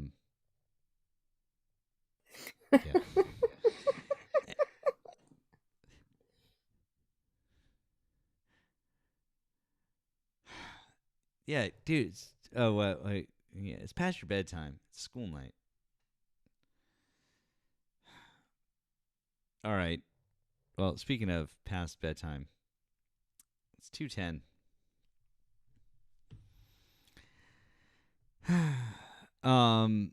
Okay. So, let's see. Real quick over on the tube.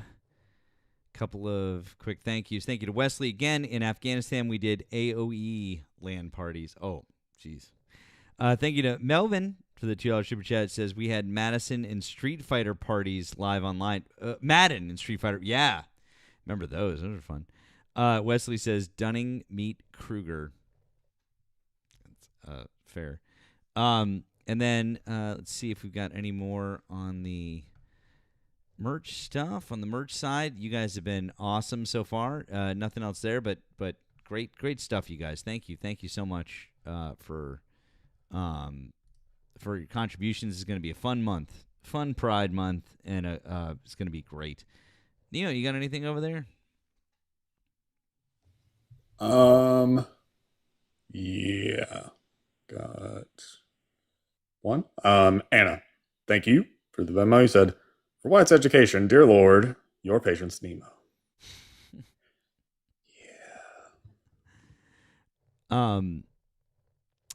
I think our friend Just Bill is live. I feel like that would be a fun place to go if you're cool with that.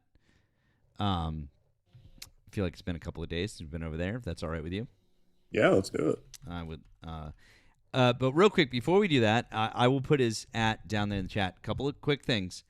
Number one, if you're over on the tube, or if you're here, quite frankly, either way, you need to make sure that you're following both of us. Make sure that you're following both of us. We're trying to get Nemo up to 1,000 followers. Let's do that as quickly as we can. So make sure that you're following him and you're following me. It's easy over on the tube right now. You can hit the subscribe button for me. But Nemo's @ is right down here in the description. If you're over here on TikTok, and there's close to 1,200 of you over here on TikTok, all you have to do is go in our link trees. You'll find direct links to our tube handles. Please go and subscribe. Never know what can happen here. So please, okay? So let's do it. Yeah, Wyatt, try again tomorrow night. We got some other information. So yeah. Anyways, thank you very much for taking care of everyone. If you want to offer additional support, links in all of our bios, both here and over on the tube. You can find them down in the description. Appreciate all of your support. One other thing, please join up on Nemo's Discord. You can find a link in his bio and in mine. It's a good time, fun times, great times. Glad you guys would be here. If you want to chat with us over there, it's great. So, yeah. So here is Bill's. Here's Bill's @ and one more time, drop all of your follows over here on both of our main accounts. Follow our friend Erika's account. She's private, but she'll accept you at some point after the fact.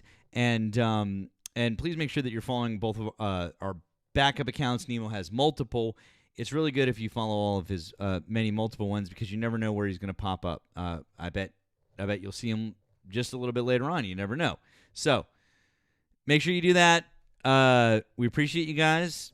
Back tomorrow, same bad time, same bad channel. We'll see you at 10 p.m. Eastern time. Eric?